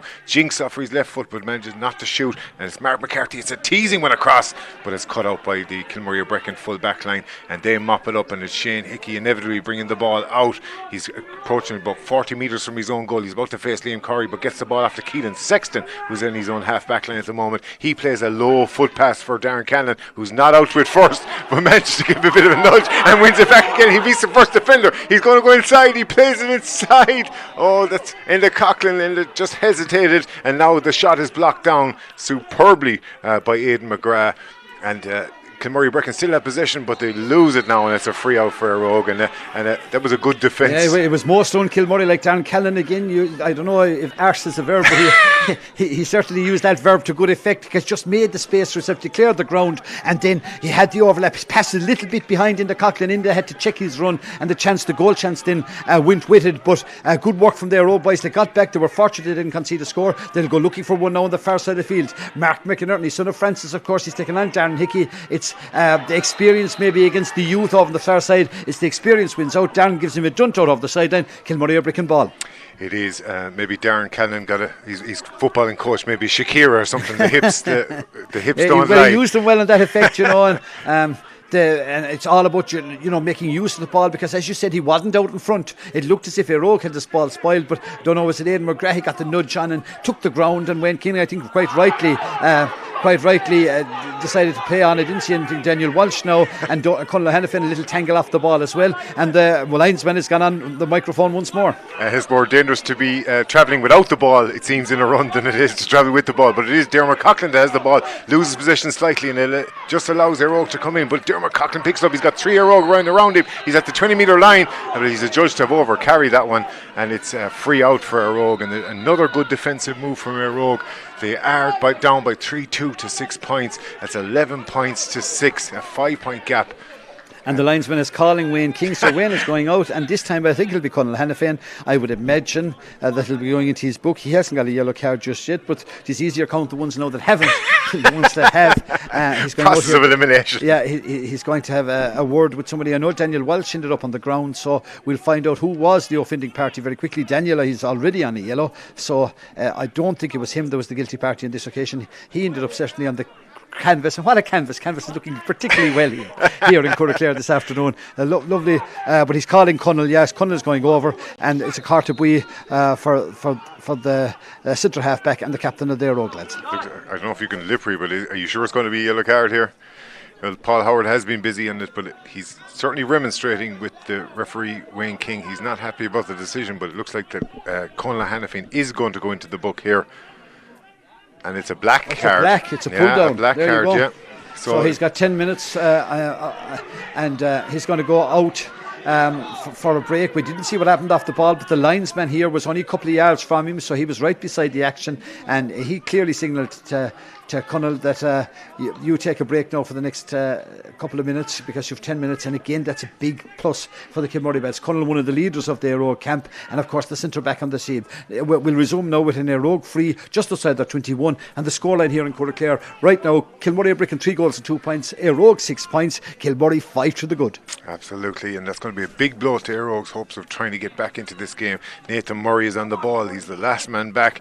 He gives it back out to Aidan McGrath. They're going to try and have to build, but they're going to have to do so with 14 men for the next 10 minutes, because we're 9 minutes into the second half, and there's 5 points of the difference here as Kilmurray Brecon that are expertly trying to close out this game, but Eire are going to battle all the way, but they're probably going to need a bit of goals, and that's why Philip Talty has been introduced. He got a goal against Kilrush, as did Gavin Cooney, and they're going to need both of those to be leaders today. And Liam Corrie playing the ball into Mark McInerney, another who got 2 points in that opening round. He's in the right corner. He's going to try and cut inside Darren Hickey, and he does so, but he's going to meet Marty McMahon, but wins a free, kind of a robust challenge, and Marty's still kind of standing over him. He's probably better to get him while he's on the ground, I suppose, in terms of height. Yeah, again, Wayne had signalled the advantage. Nice dummy from Mark McNally, soloed off his left, then went on his cuss. Yasin soloed as well, but just as he ran in, the referee said it wasn't a shoulder-to-shoulder tackle, and I think it's Marty's gone into the book, is he? He's gone in with the knee. It's a red card. He clearly signalled a red card. It's a knee, and so Martin McMahon has got a red card. That's a big blow to the Kilmurray boys, not only for today, but in his future semi-final if they were to get there as well. But it must have happened off the ball, because he had clearly signalled for the free just before that. Absolutely, and that means that both teams are down to 14 men, but Eire will have Colin Hannafin coming back on in about 9 minutes' time. But Marty McMahon has been sent off on a straight red card, and Kilmurray Brecon are shell-shocked here, but it's Eire We'll go back to the play. It's Eire Og that have a free in the right corner. It's going to be Gavin Cooney. It's a very, very acute angle, but there's no better man to put it over, and he does do so, and that's his second point of the second half, and it means that the gap is back down to 4. But a lot of drama. We probably didn't think it was going to finish 15-15 after so many cards. Well, you see, with the cards, there was that little bit of niggle there, and again, it must have happened off the ball because after the subsequent angle, because Wayne had signalled in, he was making his way in. I think Kilmurray, Daniel Walsh, very impressed with this young man. He's full of running, full of honesty. Dermot King, another potential star here in the Kilmurray lads. Good to see him recovering from injuries that bedeviled him there for a while. But the two boys played a lot of football together. Daniel Walsh from distance. Oh, and that's a commentator's brilliance there. As after inspiring Daniel Walsh, he gave him that bit of a compliment, and Daniel Walsh puts it over with his left boot, and now the young man has got 1-1 to his name, and a vital score for Kilmurray Brecon just to get them back on track here as they are back to a 5-point gap. It's 3 to 7 points. Dermot King is down for a bit of attention. There's probably a lot of between the grievances off the field and injuries and stuff like that. It's been a kind of a stop-start game to a lot of ways. That's true. It is a bit of harum-scarum, it has to be said, but you just look at the scores. Kilmurray Brecon have 2-3 scored from play with the penalty. On the other side, Eire Og have scored 7 points, 6 of those from frees. So, they're just that bit more accomplished in front of goal. That was a fine belt of a ball. Good, definite, honest belt of a ball from Daniel Walsh. Put it on his left leg, kicked it a fine distance straight between the posts. It's good to see a young player with that kind of confidence, and he's marking Kieran Russell in the middle of the field. He's growing into the game. Another tussle now there. What a catch. This fella's beginning to give a man of the match display. We saw what he could do in the county final, and he's beginning to spread those big shoulders now and lead Kilmurray into what they hope will be a semi-final of the championship. The more compliments Joe gives him, the better he gets. He's after feeling ahead of Kieran Russell, and he gives inside to Keelan Sexton, and Keelan Sexton has got Kilmurray Brecon's second point in a row, and that's extended the gap out to 6, and that was a fantastic score that stemmed from Daniel Walsh's great leap to intercept Nathan Murray's kick out and play it inside to Keelan Sexton. An outstanding score for Keelan showed that to me, just shows the confidence that the Kilmurray, and remember just a moment ago they lost Marty, one of the leaders of the team, and they responded by kicking 2 points after conceding that free and the man down, and it just says, when you come back here to West Clare, you come down here to Clare, we brought down our A game to it. We're not going to go to the championship this evening. They have to put their bit between their teeth, and now it's up to the Eire Og lads, the young Eire Og side. They have to respond, but they need leaders and they need them quick. And Mark McInerney lofts one in towards the square. It's not the biggest man there in Gavin Cooney, and he is being crowded out by 2 Kilmurray Brecon players, and they do win a free out, and that's it's in the Coughlin that's back there. In there, once he gets his hand on the ball, he'll be looking for that free, settle things down. Nothing silly around there, goal mouth, and they'll feel that they have command of the game. They're edging ever closer now. We've 13 minutes of the third quarter gone. I'm sure there'll be another 3 or 4 before they get that well-earned Susishka. But right now, Kilmurray Brecon 3 goals and 4 points. Eire Og 7 points. 3 cool is Kerriculleen. Shock cool and Winter Eire Og. That's 6 points of a difference in any man's language. Absolutely, and I think commentary compliments of Jones's super value in Milltown Mulby, and here we go for Daniel Walsh, and Daniel Walsh again didn't get the compliment from Joe this time, but decided to go on his own, and he gives it off to that familiar one of Keelan Sexton. Keelan Sexton looks for a foot pass to Darren Cannon. This time he is out in front. He's in the left corner though. He's got a lot of work to do. Niall McMahon looked to try and push him out over the line, and he does win back possession. He might have touched on the ground, but Niall McMahon is fouled, and that's a good piece of defending from Niall Boots McMahon to win that free. He gives it back to Nathan Murray, and Eire Og want to get things started fast because we're coming up to the water break. We're about a minute away from the 45th minute, and that means that Eire Og have got to put the burners on at this stage to try and get back into this contest because they're trailing by 6 points, and Cahill Darcy, who has done so many times in the first half, has burst forward, but he's not going to reach Gavin Cooney on this occasion because Mark Colleen is out in front of him, and he gives it off to Enda Coughlin, the safe pair of hands that Joe talked about only seconds earlier. He's not going to lose the ball, and he gives it out to Darren Hickey off to Keelan Sexton, who's been a great attacker, but now he's on the defensive mode, and he's just inside their own half, and they're going to mop up ball here. They're going to be patient because they're 6 points clear, and they're not in any rush to try and get it. They're down to 14 men, but so are Rogue momentarily, as they're going to have another at least 3 minutes before Conal Hanifin comes back on the field, and Keelan Sexton got a shove in the back from Shane O'Donnell, and it looks like Shane O'Donnell is going to join the multitude of card recipients in this one. It might be a ticking because it was just a shoulder on the back. I think it's more of a ticking than a card, but what it will mean is that you just saw the experience, even on the management team here on the sideline, the minute Marty went off, play such a vital role, same role that Brian Curtin has perfected for Milton over the last number of years. Straight away they moved into Cockleback, so you were replacing like with like in terms of experience, good readers of the game, mopping up in front of the goal. They know that unless Eire get goals, it's hard to see them getting anything out of the game. And once again, work it, be patient, nobody bringing the ball into the tackle. Keelan dances off his left leg, gets onto his right, takes the dunt illegally, says Shane King, that illegal dunt Wayne King, and now it's a free kick for Keelan to edge them into a 7-point lead. 3-4, a very, very good, effective third quarter, particularly since Marty's dismissal from the Kilmurray boys. Definitely, and it's Keenan Sexton standing over this free that he earned himself. He's about 40 metres from the goal, just a little bit in from the centre, and he steps up to try and extend Kilmurray Brecken's lead, and he does so, and that's a fantastic score from Keelan Sexton. He's got 1-3 for the afternoon, and Kilmurray Brecken have 3-5 to the name in favour of Eire 7 points, and we are 46 minutes in to this game. The water break is coming soon, but there's been a lot of incidents, a lot of injuries, so we're going to have to wait for a while.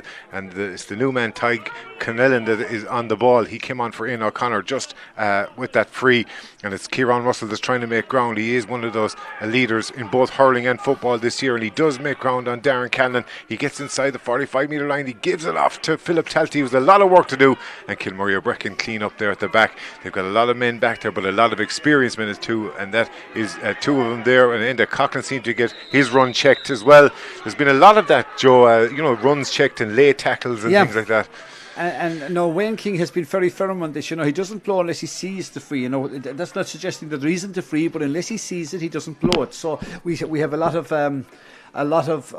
tangles. Enda Coughlin gave the ball. Now, if he was taken out after he given the ball, it's a black card. But if it was a committed tackle, which it seemed to be, I had to say in first instance, I didn't think there was anything malicious in it. But he's probably going to check with the other people around him as well, and he's telling everybody, calm down, I'll referee the match. He's kept a good hold of it. He's given out a lot of cards, but I don't think he's going to deal with anybody unless alone now there's a black card following for was it Gavin Cooney that came out to intercept the run. But it looked as if Gavin had committed himself to tackle. Enda is back on his feet again.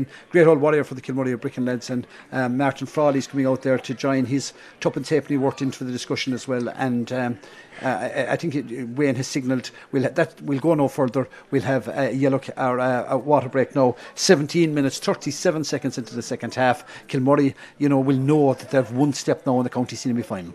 Absolutely, there is that water break. Gavin Cooney is back on his feet, and so is Enda Coughlin. The fact that the two players went down injured, I suppose, meant that there was nothing malicious in that tackle, and we're just a much needed water break because we are almost 48 minutes gone here in this game, and it's 3-5 to Kilmurray Brecken. It's Eire 7 points.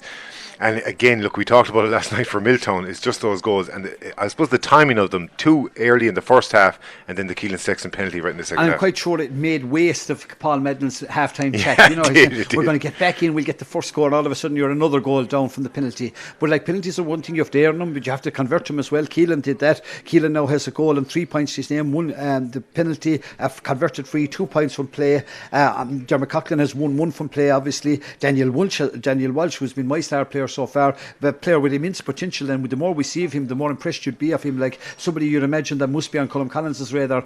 Big loose lad, hint. And plenty of ability, plenty of potential there to develop. A bit disappointed, I have to say, by the Eire forward line. We haven't got scores from Ronan Landigan, Ickham, Liam Corrie, Shane O'Donnell, Philip Telty. Mark McInerney has been the only one to kick a point from play. Gavin Cooney has been held scoreless. It's just that their running game hasn't materialised, and when the ball is kicked, almost every time it's kicked long, it's the Kilmurray lads that are mopping it up inside.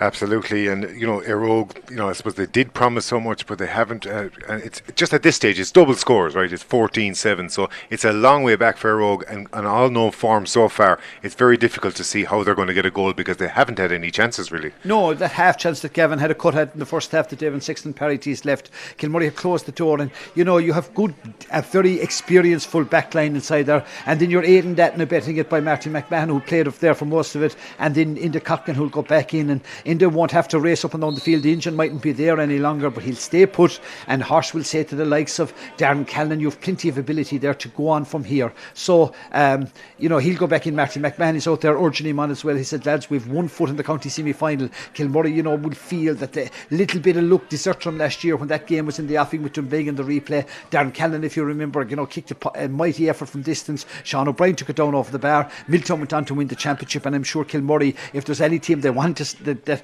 will have Milltown in their sights to stop them doing it 3 in a row, it'll be their next door neighbours and good friends down in Ibricken. We go back to the goalkeeper now, back to a restart. I think it's with the Kilmurray lads, is it? They'll have the restart. Yes, they do. Shane Hickey, that's where the ball stopped on the Susishka. So Shane Hickey now will go backwards, and once again it'll be all about ball retention for the Kilmurray boys. And he's been a little bit under pressure from Darren Eale, who looks like to be positioned at the edge of the square for the remainder of this game, and he's going to be a big target for them.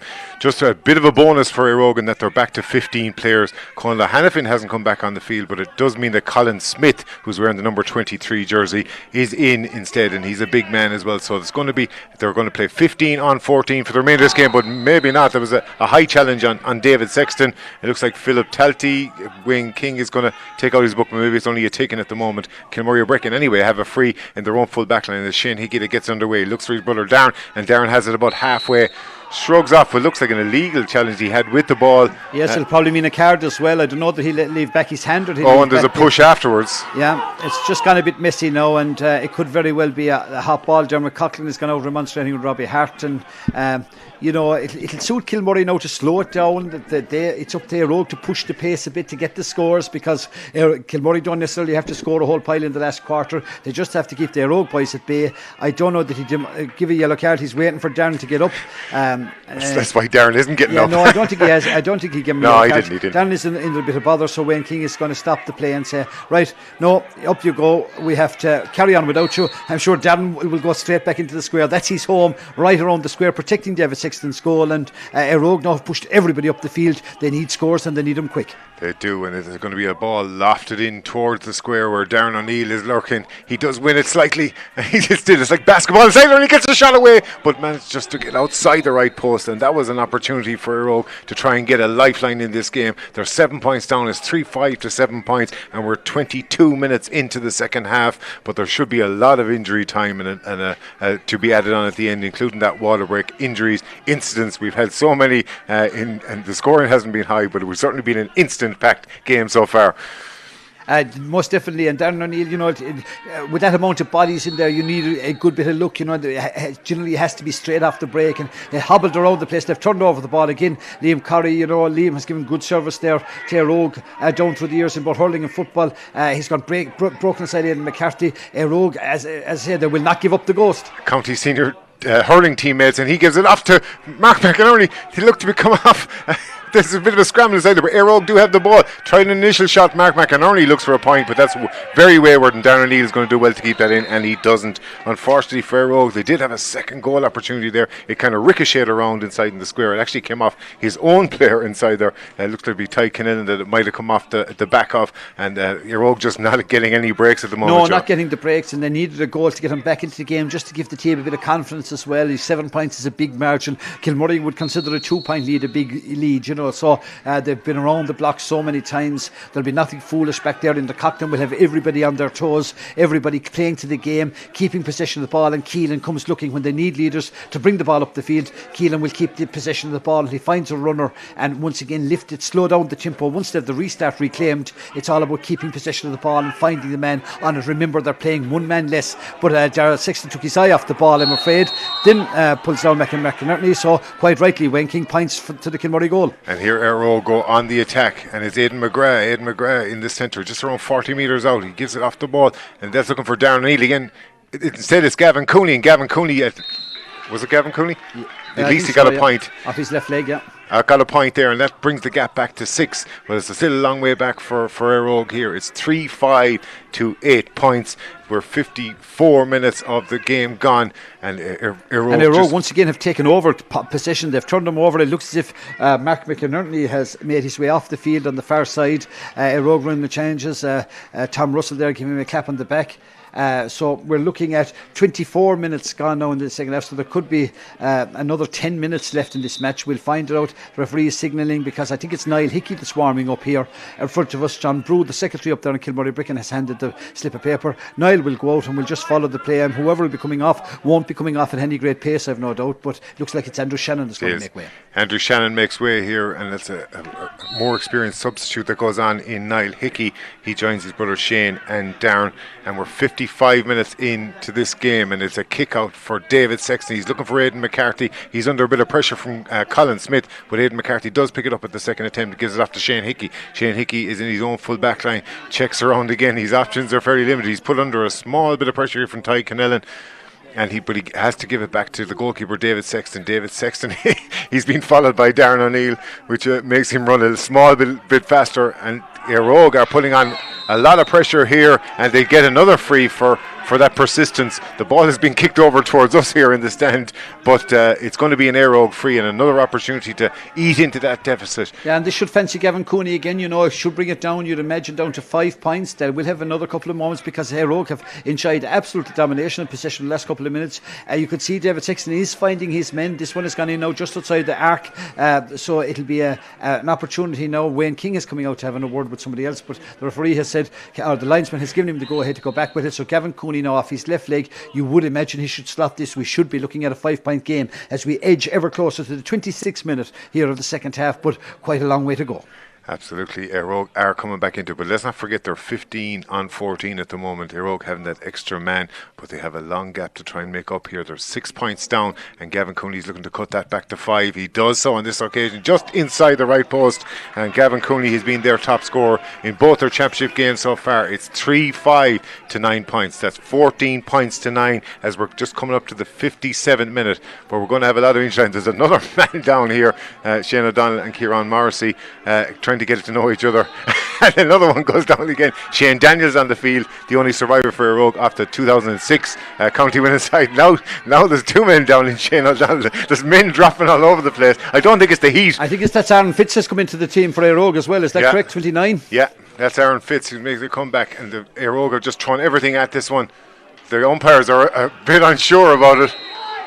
Is it going to be a point? Is it a wide? No, I think it was wide. I just think maybe the umpire on the far side wasn't as enthusiastic to wave it wide as Martin Farley was, but it was wide, and the linesman here as well has indicated that. But just watching off the ball, in terms of the restarts, every man has been told, whatever happens, make sure your man doesn't get it. Yeah. And it's a bit like tug of war at times. Nevertheless, Kilmurray are edging ever closer, as we say. 27 minutes, 26 seconds gone. They will realise that without a goal, it's hard for Eire to arrest this. The lines, David Sexton has been pulled for delaying the kick out, so Darren O'Neill will have a bit of jumping to do, no doubt, with one of the Kilmurray lads on the 21 metre line. I don't know if he even has to jump, he's that tall.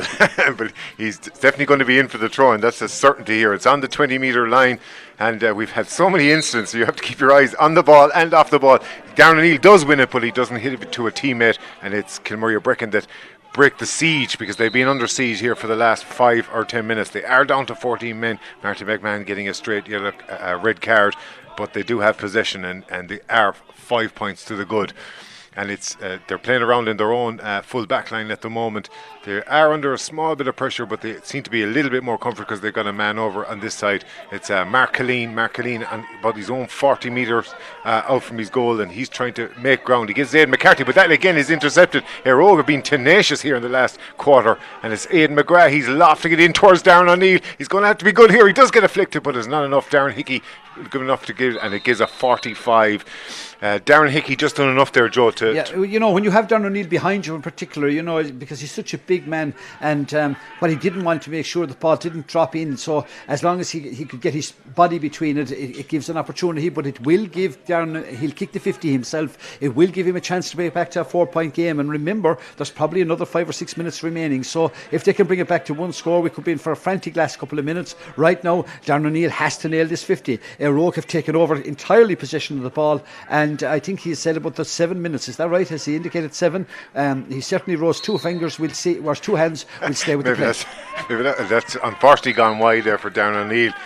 We're just coming up to the 59th minute here, and it looks like we're going to get 7 minutes of additional time. And we can't argue with it, and we don't want it to end at this stage. It's just been such a compelling game. It's definitely pulsating. Lacked in quality a lot, but Kilmurray won't mind. It's all about getting to the semi-final of the championship, and that they know that Lissy Casey are there, St. Brackens are there. Kilmurray would be a big dog to be there. Certainly, that the team, the people wouldn't be in a rush to meet in the semi-final. They have a great record. David Sexton, once again, a very accomplished kicking again by the young goalkeeper. Found his man Dermot King, and Shane Hickey around a long time. He's done many a gallop here in Clare up the middle of the field. Dermot Coughlin, once again, all about possession, and they'll try and carve out another scoring opportunity. Dermot Coughlin with an incisive run. He's already beaten a player. He's made it all the way to the 14-metre line. He's not going to extend his tally on that occasion. He's gone to the wide, but that's not going to be much of a difference to Kilmurray Brecon. They're still 5 points up. I was just thinking there, Joe, with all the incidents, if Eire and Kilmurray Brecon played every week, we'd have to extend the commentary train to 3, 2 to keep an eye on the game and 1 to keep an eye on the off the ball incidents. Yeah, and there has been no mean spirit. No. It's a lot of pulling and dragging and horsing, and Philip Telty now. Eire need a score. They need to bring it down to 4 before they'll get it to 3. But right now, it's just that finding scores from play very, very, very hard to come by. And here's Colin Smith. He's going to have a look, and again he lofts it in towards the square, but that's not a best place ball, and Dara Sexton cleans that one up without much bother. He gives off to Mark Killeen, who finds Keelan Sexton. A great outlet he has been in both the forward line and in defence, and he makes it from his own 45-metre line to midfield, but he hasn't many options with him. He gives it to Niall Hickey, the substitute that's come on here in the second half. Dermot Coughlin has fallen to the ground like many others before him, but Darren Callan picks up position, and that has been a fantastic block there to ensure that he doesn't add to Kilmurray Brecon's tally. Cathal Darcy tried to nutmeg him, and it means that it's a 45 to Kilmurray Brecon, and that's going to be good to wind down the clock that bit more, because the seconds are ticking away. We're going 31 minutes in, and that's going to be another 5 or 6 minutes to go here in this game, but it's 3-5 to 9 points in favour of Kilmurray Brecon. That's 14 points to 9, a 5-point gap that Keelan Sexton will hope to extend to a 2-kick game in 6 points if he can convert this 45-metre line or 45-metre shot. He's got Paul Howard. He's just having a discussion. It's like a caddy for the golf. He's just having what shot selection he'll have. What iron will I use?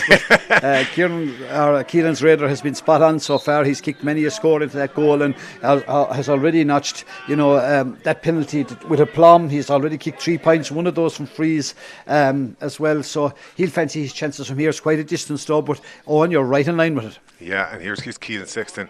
That's looking to be on target, and it's a perfectly floated one right over the middle, the blue spot as we're calling it now in Clare, and it does extend Kilmurray Brecon's lead back out to 6 points. It's 3-6 to 9 points, but we've still got about 5 minutes to go here with our commentary compliments of Jones's Super Value in Milltown Mulby, and it's Eire that are on the attack. They'll need to throw everything at it for the remainder of this game. There is no player outside of goalkeeper Nathan Murray in the Eire half, so it's all hands to the pump at the other side of the field, and it's Aaron Fitzgerald that again lofts a big one in towards Darren O'Neill. This time he does catch it. He's been brought down. It looks like an ankle tap, and it's a free in. He's looking for a penalty, but it looks like it's going to be a free, Joe. It looks like it's a free on the 14-metre line there. Again, they needed that break because they had the ball had fallen. I think it was to Philip Telty, but it will be a 14-metre free now.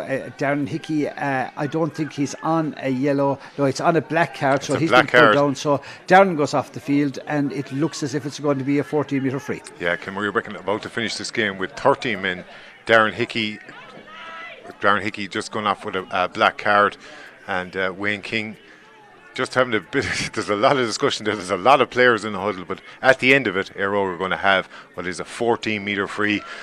They're going to have to go for goal, would they not? Well, no, I think they have to bring it down to 3 really, because it's just, I'm sure Gavin will pinch this off the bar. They still are 2 scores adrift, so you never know, but he's lining up for it. He does. He's the drop kick, but it's tipped over the bar by David Sexton, and it means that the gap is back to 5, but he was certainly looking for a goal but didn't get it on this occasion. They aren't to double scores. They've got 10 scores. Kilmurray Brecon have 9, but as we've said so many times before, 3 of those being free or goals for Kilmurray Brecon. There's 2 men down here. Yeah, they're 2 lads that know each other very well, Dermot Coughlin and Aaron. It's great to see Aaron back in action. He's such a pivotal player not only for Eire Og but for the county. And you know that injury last year, he's a leader in the Eire Og pack, but Shane O'Donnell has gone high in the clouds. Will Aidan McGrath picture? Yes, he's been deemed to pick up just a sliding tackle. I think a despairing boot by Keelan. Will stay with the play. They're looking for Darren O'Neill. Shane Daniels looking for Darren O'Neill, and this time it's Aidan McCarthy that goes toe to toe with him and puts it out for a 45.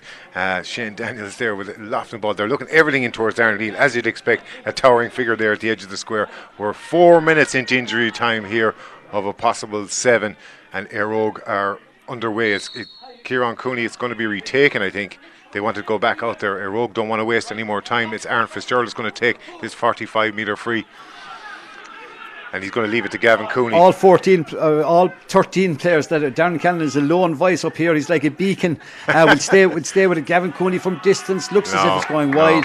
Another wide for Eire Og, and you know they'll be bitterly disappointed because you know they came in are full of high hopes, plenty of good footballers, a number of 21A titles, but it's the old dog for the hard road here in the championship quarter final. And Kilmurray are just seeing it out now, as is their want really. 3 goals and 6 points on the board to Eire Og's 10 points. It's a 5-point deficit for Eire Og to make up, and they've about a minute and a half to do so.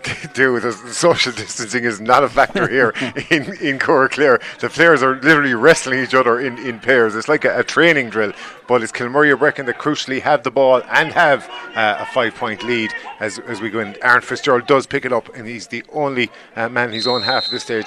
Shrugs off Daniel Walsh, who's not going to move back the required distance, but at this stage Eire Og have just got to play on, and he looks for Shane Daniels, but he doesn't find him, and it's Dermot Coughlin back in his own full back line that's going to tidy up on this occasion. He's got a solo out, and no better man to bring the ball with him, and he gives it off to Daniel Walsh, who, as Joe mentioned, has already had an impressive display. He's got 1-1 to his name, and he gives it off to Dermot Coughlin, who also got one of the aforementioned goals. He's surrounded by Shane O'Donnell. It's a line ball, it looks like, and it's going to be Eire Og's way. It's one of their last opportunities to try and get some bit of a lifeline here, but the clock is ticking down. We're into the final minute of additional time. Eire Og are struggling. They're 5 points down, and it's going to be a hard one to pull back, but they're going to need a goal immediately. It's Colin Smith on the ball. He gives it off to Liam Corrie. Liam Corrie has had a very impressive game, both from defensive and now in the attack, and he looks inside. He finds Aaron Fitzgerald. Aaron Fitzgerald tried to do a little bit too much, tried to punch it past one player and collect it again. He doesn't on this occasion, and it's Dara Sexton comes out with the ball, and Kilmurray Brecon are just going to patiently hold on to this one. Dermot Coughlin feeds it out to Shane Hickey. Shane Hickey has a couple of standing solos and gives it off to Kieran Morrissey, and now they're breaking out of their own 45 metre line. Diarmuid King trying to get a frontal challenge there, and he's going to win a free, and that should nearly knock down the clock at this stage, John. Yeah, I think that's the game done and dusted, and it's been looking like that from early on. You know, Kilmurray did the damage those 2 early goals, and I think they sucked a little bit of confidence. It's a yellow card for, is it Aidan McGrath that picked up that, but Wayne King, I'm sure, will have the whistle to his lips very shortly, and he'll say, that's it lads, we've got as far as we go, and Eire Og, their race is over for 2020. They'll be bitterly disappointed. Came in full of high hopes, but Kilmurray Brecon, I thought the Masters junior trial, this player has been outstanding. Daniel Walsh reigning once more time. It'd be fitting, like if he could manage to finish off the game with a score. He only has what Joe called the beacon inside there in the full forward line, and that's because of his blonde highlights, but it doesn't manage. The ball's gone wide. It's going to be immaterial at this stage because even though Eire Og are looking to kick out the ball fast, the time is gone on them. They're not going to get 2 scores, and that is it. Wayne King has called for the ball, and it's Kilmurray Brecon that joins St. Brecons and Lissie Casey in the semi-finals. There's still another team to come out through the back door, and Clare and Milltown are in that pot along with the Clare, Milltown and the Cracklock Clonagad. It means that there's 7 teams left now, and 3 of those in the semi-finals. So you know, we expected probably more football than what we saw, but what we did see was a great old battle out there. Kilmurray just had the experience and had the foothold on the game, a stranglehold of the game with those 2 early goals, and you couldn't really see them being beaten after that. Eire Og needed goals, and they were finding scores so hard to come by. All the players, not so much shaking hands, but touching elbows, I suppose, out there. And congrats to Kilmurray Brecon. It was a tough challenge they got today. Remember, they've played Milltown, they've played Eire Og, as tough as you're likely to meet in the Senior Football Championship, and they're still standing outstanding semi-final of the championship. Horst will be delighted with these players, particularly the young players, and they go forward. They're going to take some stopping. Absolutely, and you mentioned Daniel Walsh. Who else kind of impressed you from both sides, really? But well, we know the experienced players. We know exactly what they bring to. But you're always looking out for younger players. And David Sexton didn't put a foot wrong again today in goal for Kilmurray or Bricken. From the Eire side of things, Mark McInerney kicked a point from play, and Gavin Cooney kicked a point from play. They just found scores so hard to come by. If I'm correct in my notes here, my mangled notes at this stage, Gavin Cooney kicked all bar 1 of their 10 points. So he kicked 9, Mark McInerney 1, and of that 9 he kicked 8 from frees. So 2 points from play is not going to win you a championship match, and Kilmurray will feel that they got over a tricky hurdle. They'll probably have another player back, though Marty will be a loss. There's no doubt or question about that. He's going to be a big loss the next day to them on that red card, and they will feel though that they're motoring nicely to get back to where they feel they belong, and that's county football final day. Absolutely. I look at your mangled notes. There's a lot of Y's there, which means a lot of yellow cards, and there was a lot of cards here. But at the end of it, it means that Kilmurray Bricken have passed their second big test. They beat the defending champions St. Joseph's Milltown in the opening round, and now they've bypassed Eire on a final scoreline of 3-6 to 10 points here in Clare. Eire go into the Senior B semi-finals, but it's Kilmurray Bricken that go into the Senior A semi-finals, and that's where we leave it today.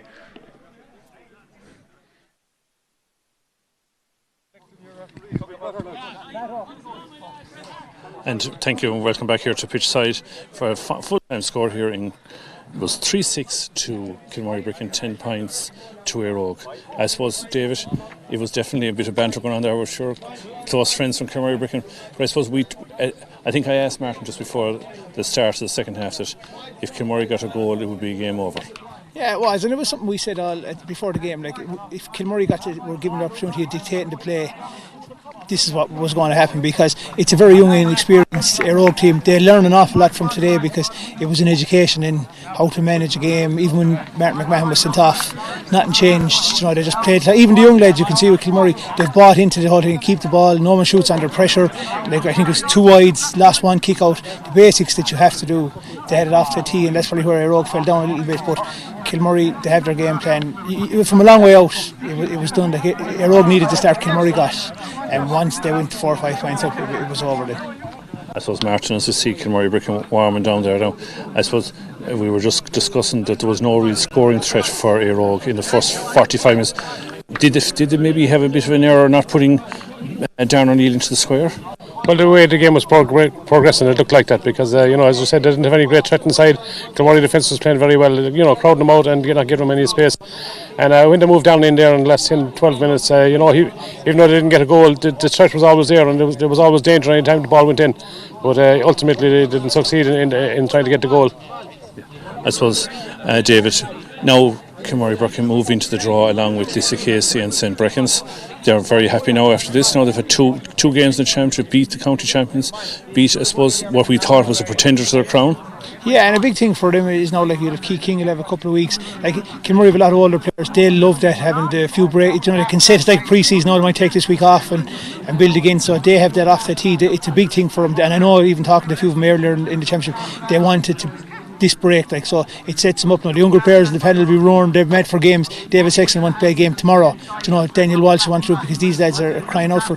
The older lads will be delighted to have that break. They'll get to sit back, watch how everyone analyse it, and then it's up to someone to come up with a formula to try and stop them. I suppose now, as you mentioned, younger players, you said David Sexton in goal, Dermot Coughlin made a serious runs, but definitely Daniel Walsh at wing back was probably, in my opinion, my man of the match. Yeah, he looks a fabulous player. I saw him last year in a couple of matches against Milltown. Great athlete, great runner of the ball.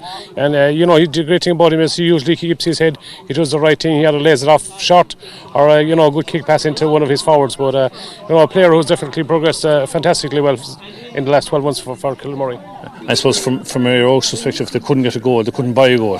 The way they were operating today, there was nothing really happening for them, and it was, as we were discussing between the two of us, they were going back and forth to field, but there was no penetration. Like when Kilmurray got a chance, they went straight at you. Well, we saw that people will be know about Eire not having an attacking threat. But two county finals with Milltown last year, Kilmurray gave away very few goal chances. There was no Milltown didn't score a goal in either of those matches. So that's credit to the Kilmurray defence. The way they're set up, they're structured well. They get plenty of bodies back there. You don't get much room in there, and they don't concede many goals. I I suppose, David, looking forward now to, I suppose, 3 to 4 weeks before Kilmurray Bricken will play again, because obviously the issue with Clondigad and Crattlow's game being deferred. They're, as you said, they'll take a week off, they'll train hard. Who is out there now, and we're only speculating, who would you say has the best chance of giving them, well, obviously Milltown, of course, we're really, because you're both Milltown, who else out there to give them a shock or a real game? It's hard to know. Like if Kilmurray are allowed to play, we'll say the way they want to play, it's very hard to change it. Like this isn't something that's happened this year or last year. A lot of those players on the road 10 and 15 years, they know where everyone is going to be as it happens, and the younger players. But look, everyone, we'll say the other two teams that are in the semi-final with them, they're in the back of 2 wins as well, so they'll probably, as they're young teams and confidence is high, they could do with being playing next week or the week after, whereas they have a little bit of time to think about the draw. Will be done this week, not for the semi-final, but it's something that Kilmurray will be able to manage everything for the next couple of weeks, whether they arrange a challenge match or take a week off or whatever it is. It's on charter territory for the other two teams, so they'll have to work it out, but they have good management over them, so everyone will fancy their chances. You get to the last 4, everyone in it will believe they can win it, but someone's going to have to come up with a formula to stop these lads, or it's going back there again. So we look to the loser side of it. We have Clondigad have to play Cratlow, we have Clare in the draw, and we have Milltown in the draw. So whoever's going to get the 2 games there will either be tired or well ready for a semi-final. Well, you'd imagine the games are sent to the teams at this stage. I think the big thing for Cratlow, number 1, is to get back on the field playing games, and hopefully everything works out for the club in that regard. But the big thing I noticed the last day is that the players are missing.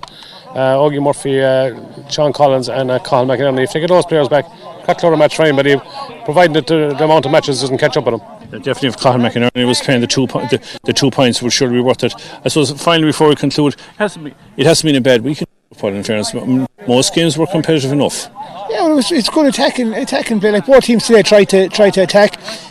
Last night, Dunbeg and Milltown was an open game. Like it wasn't like teams just sat back, and it was a good high scoring game. There could have been a few more scores. I was at the Lissy Casey and Kilmehel game. Lissy Casey were very impressive. Kilmehel probably didn't get out of the blocks as much as they'd like, and they're a young team as well, so they'll get better. And they have a few players that will come back into it.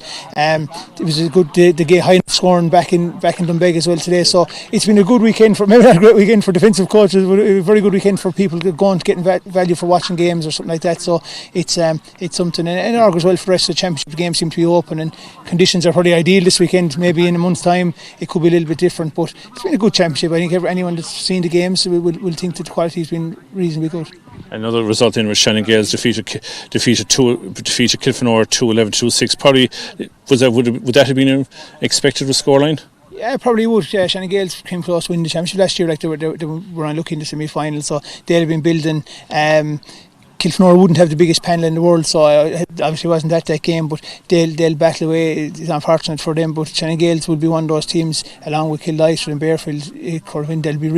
That's going to be a competitive championship. When that gets to the semi-final stage, that's going to be serious, that intermediate championship. I suppose, Martin, we finished.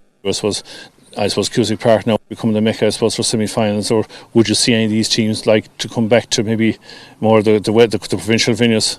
Well, nobody can argue with the condition of the Clare today. The pitch is in perfect order.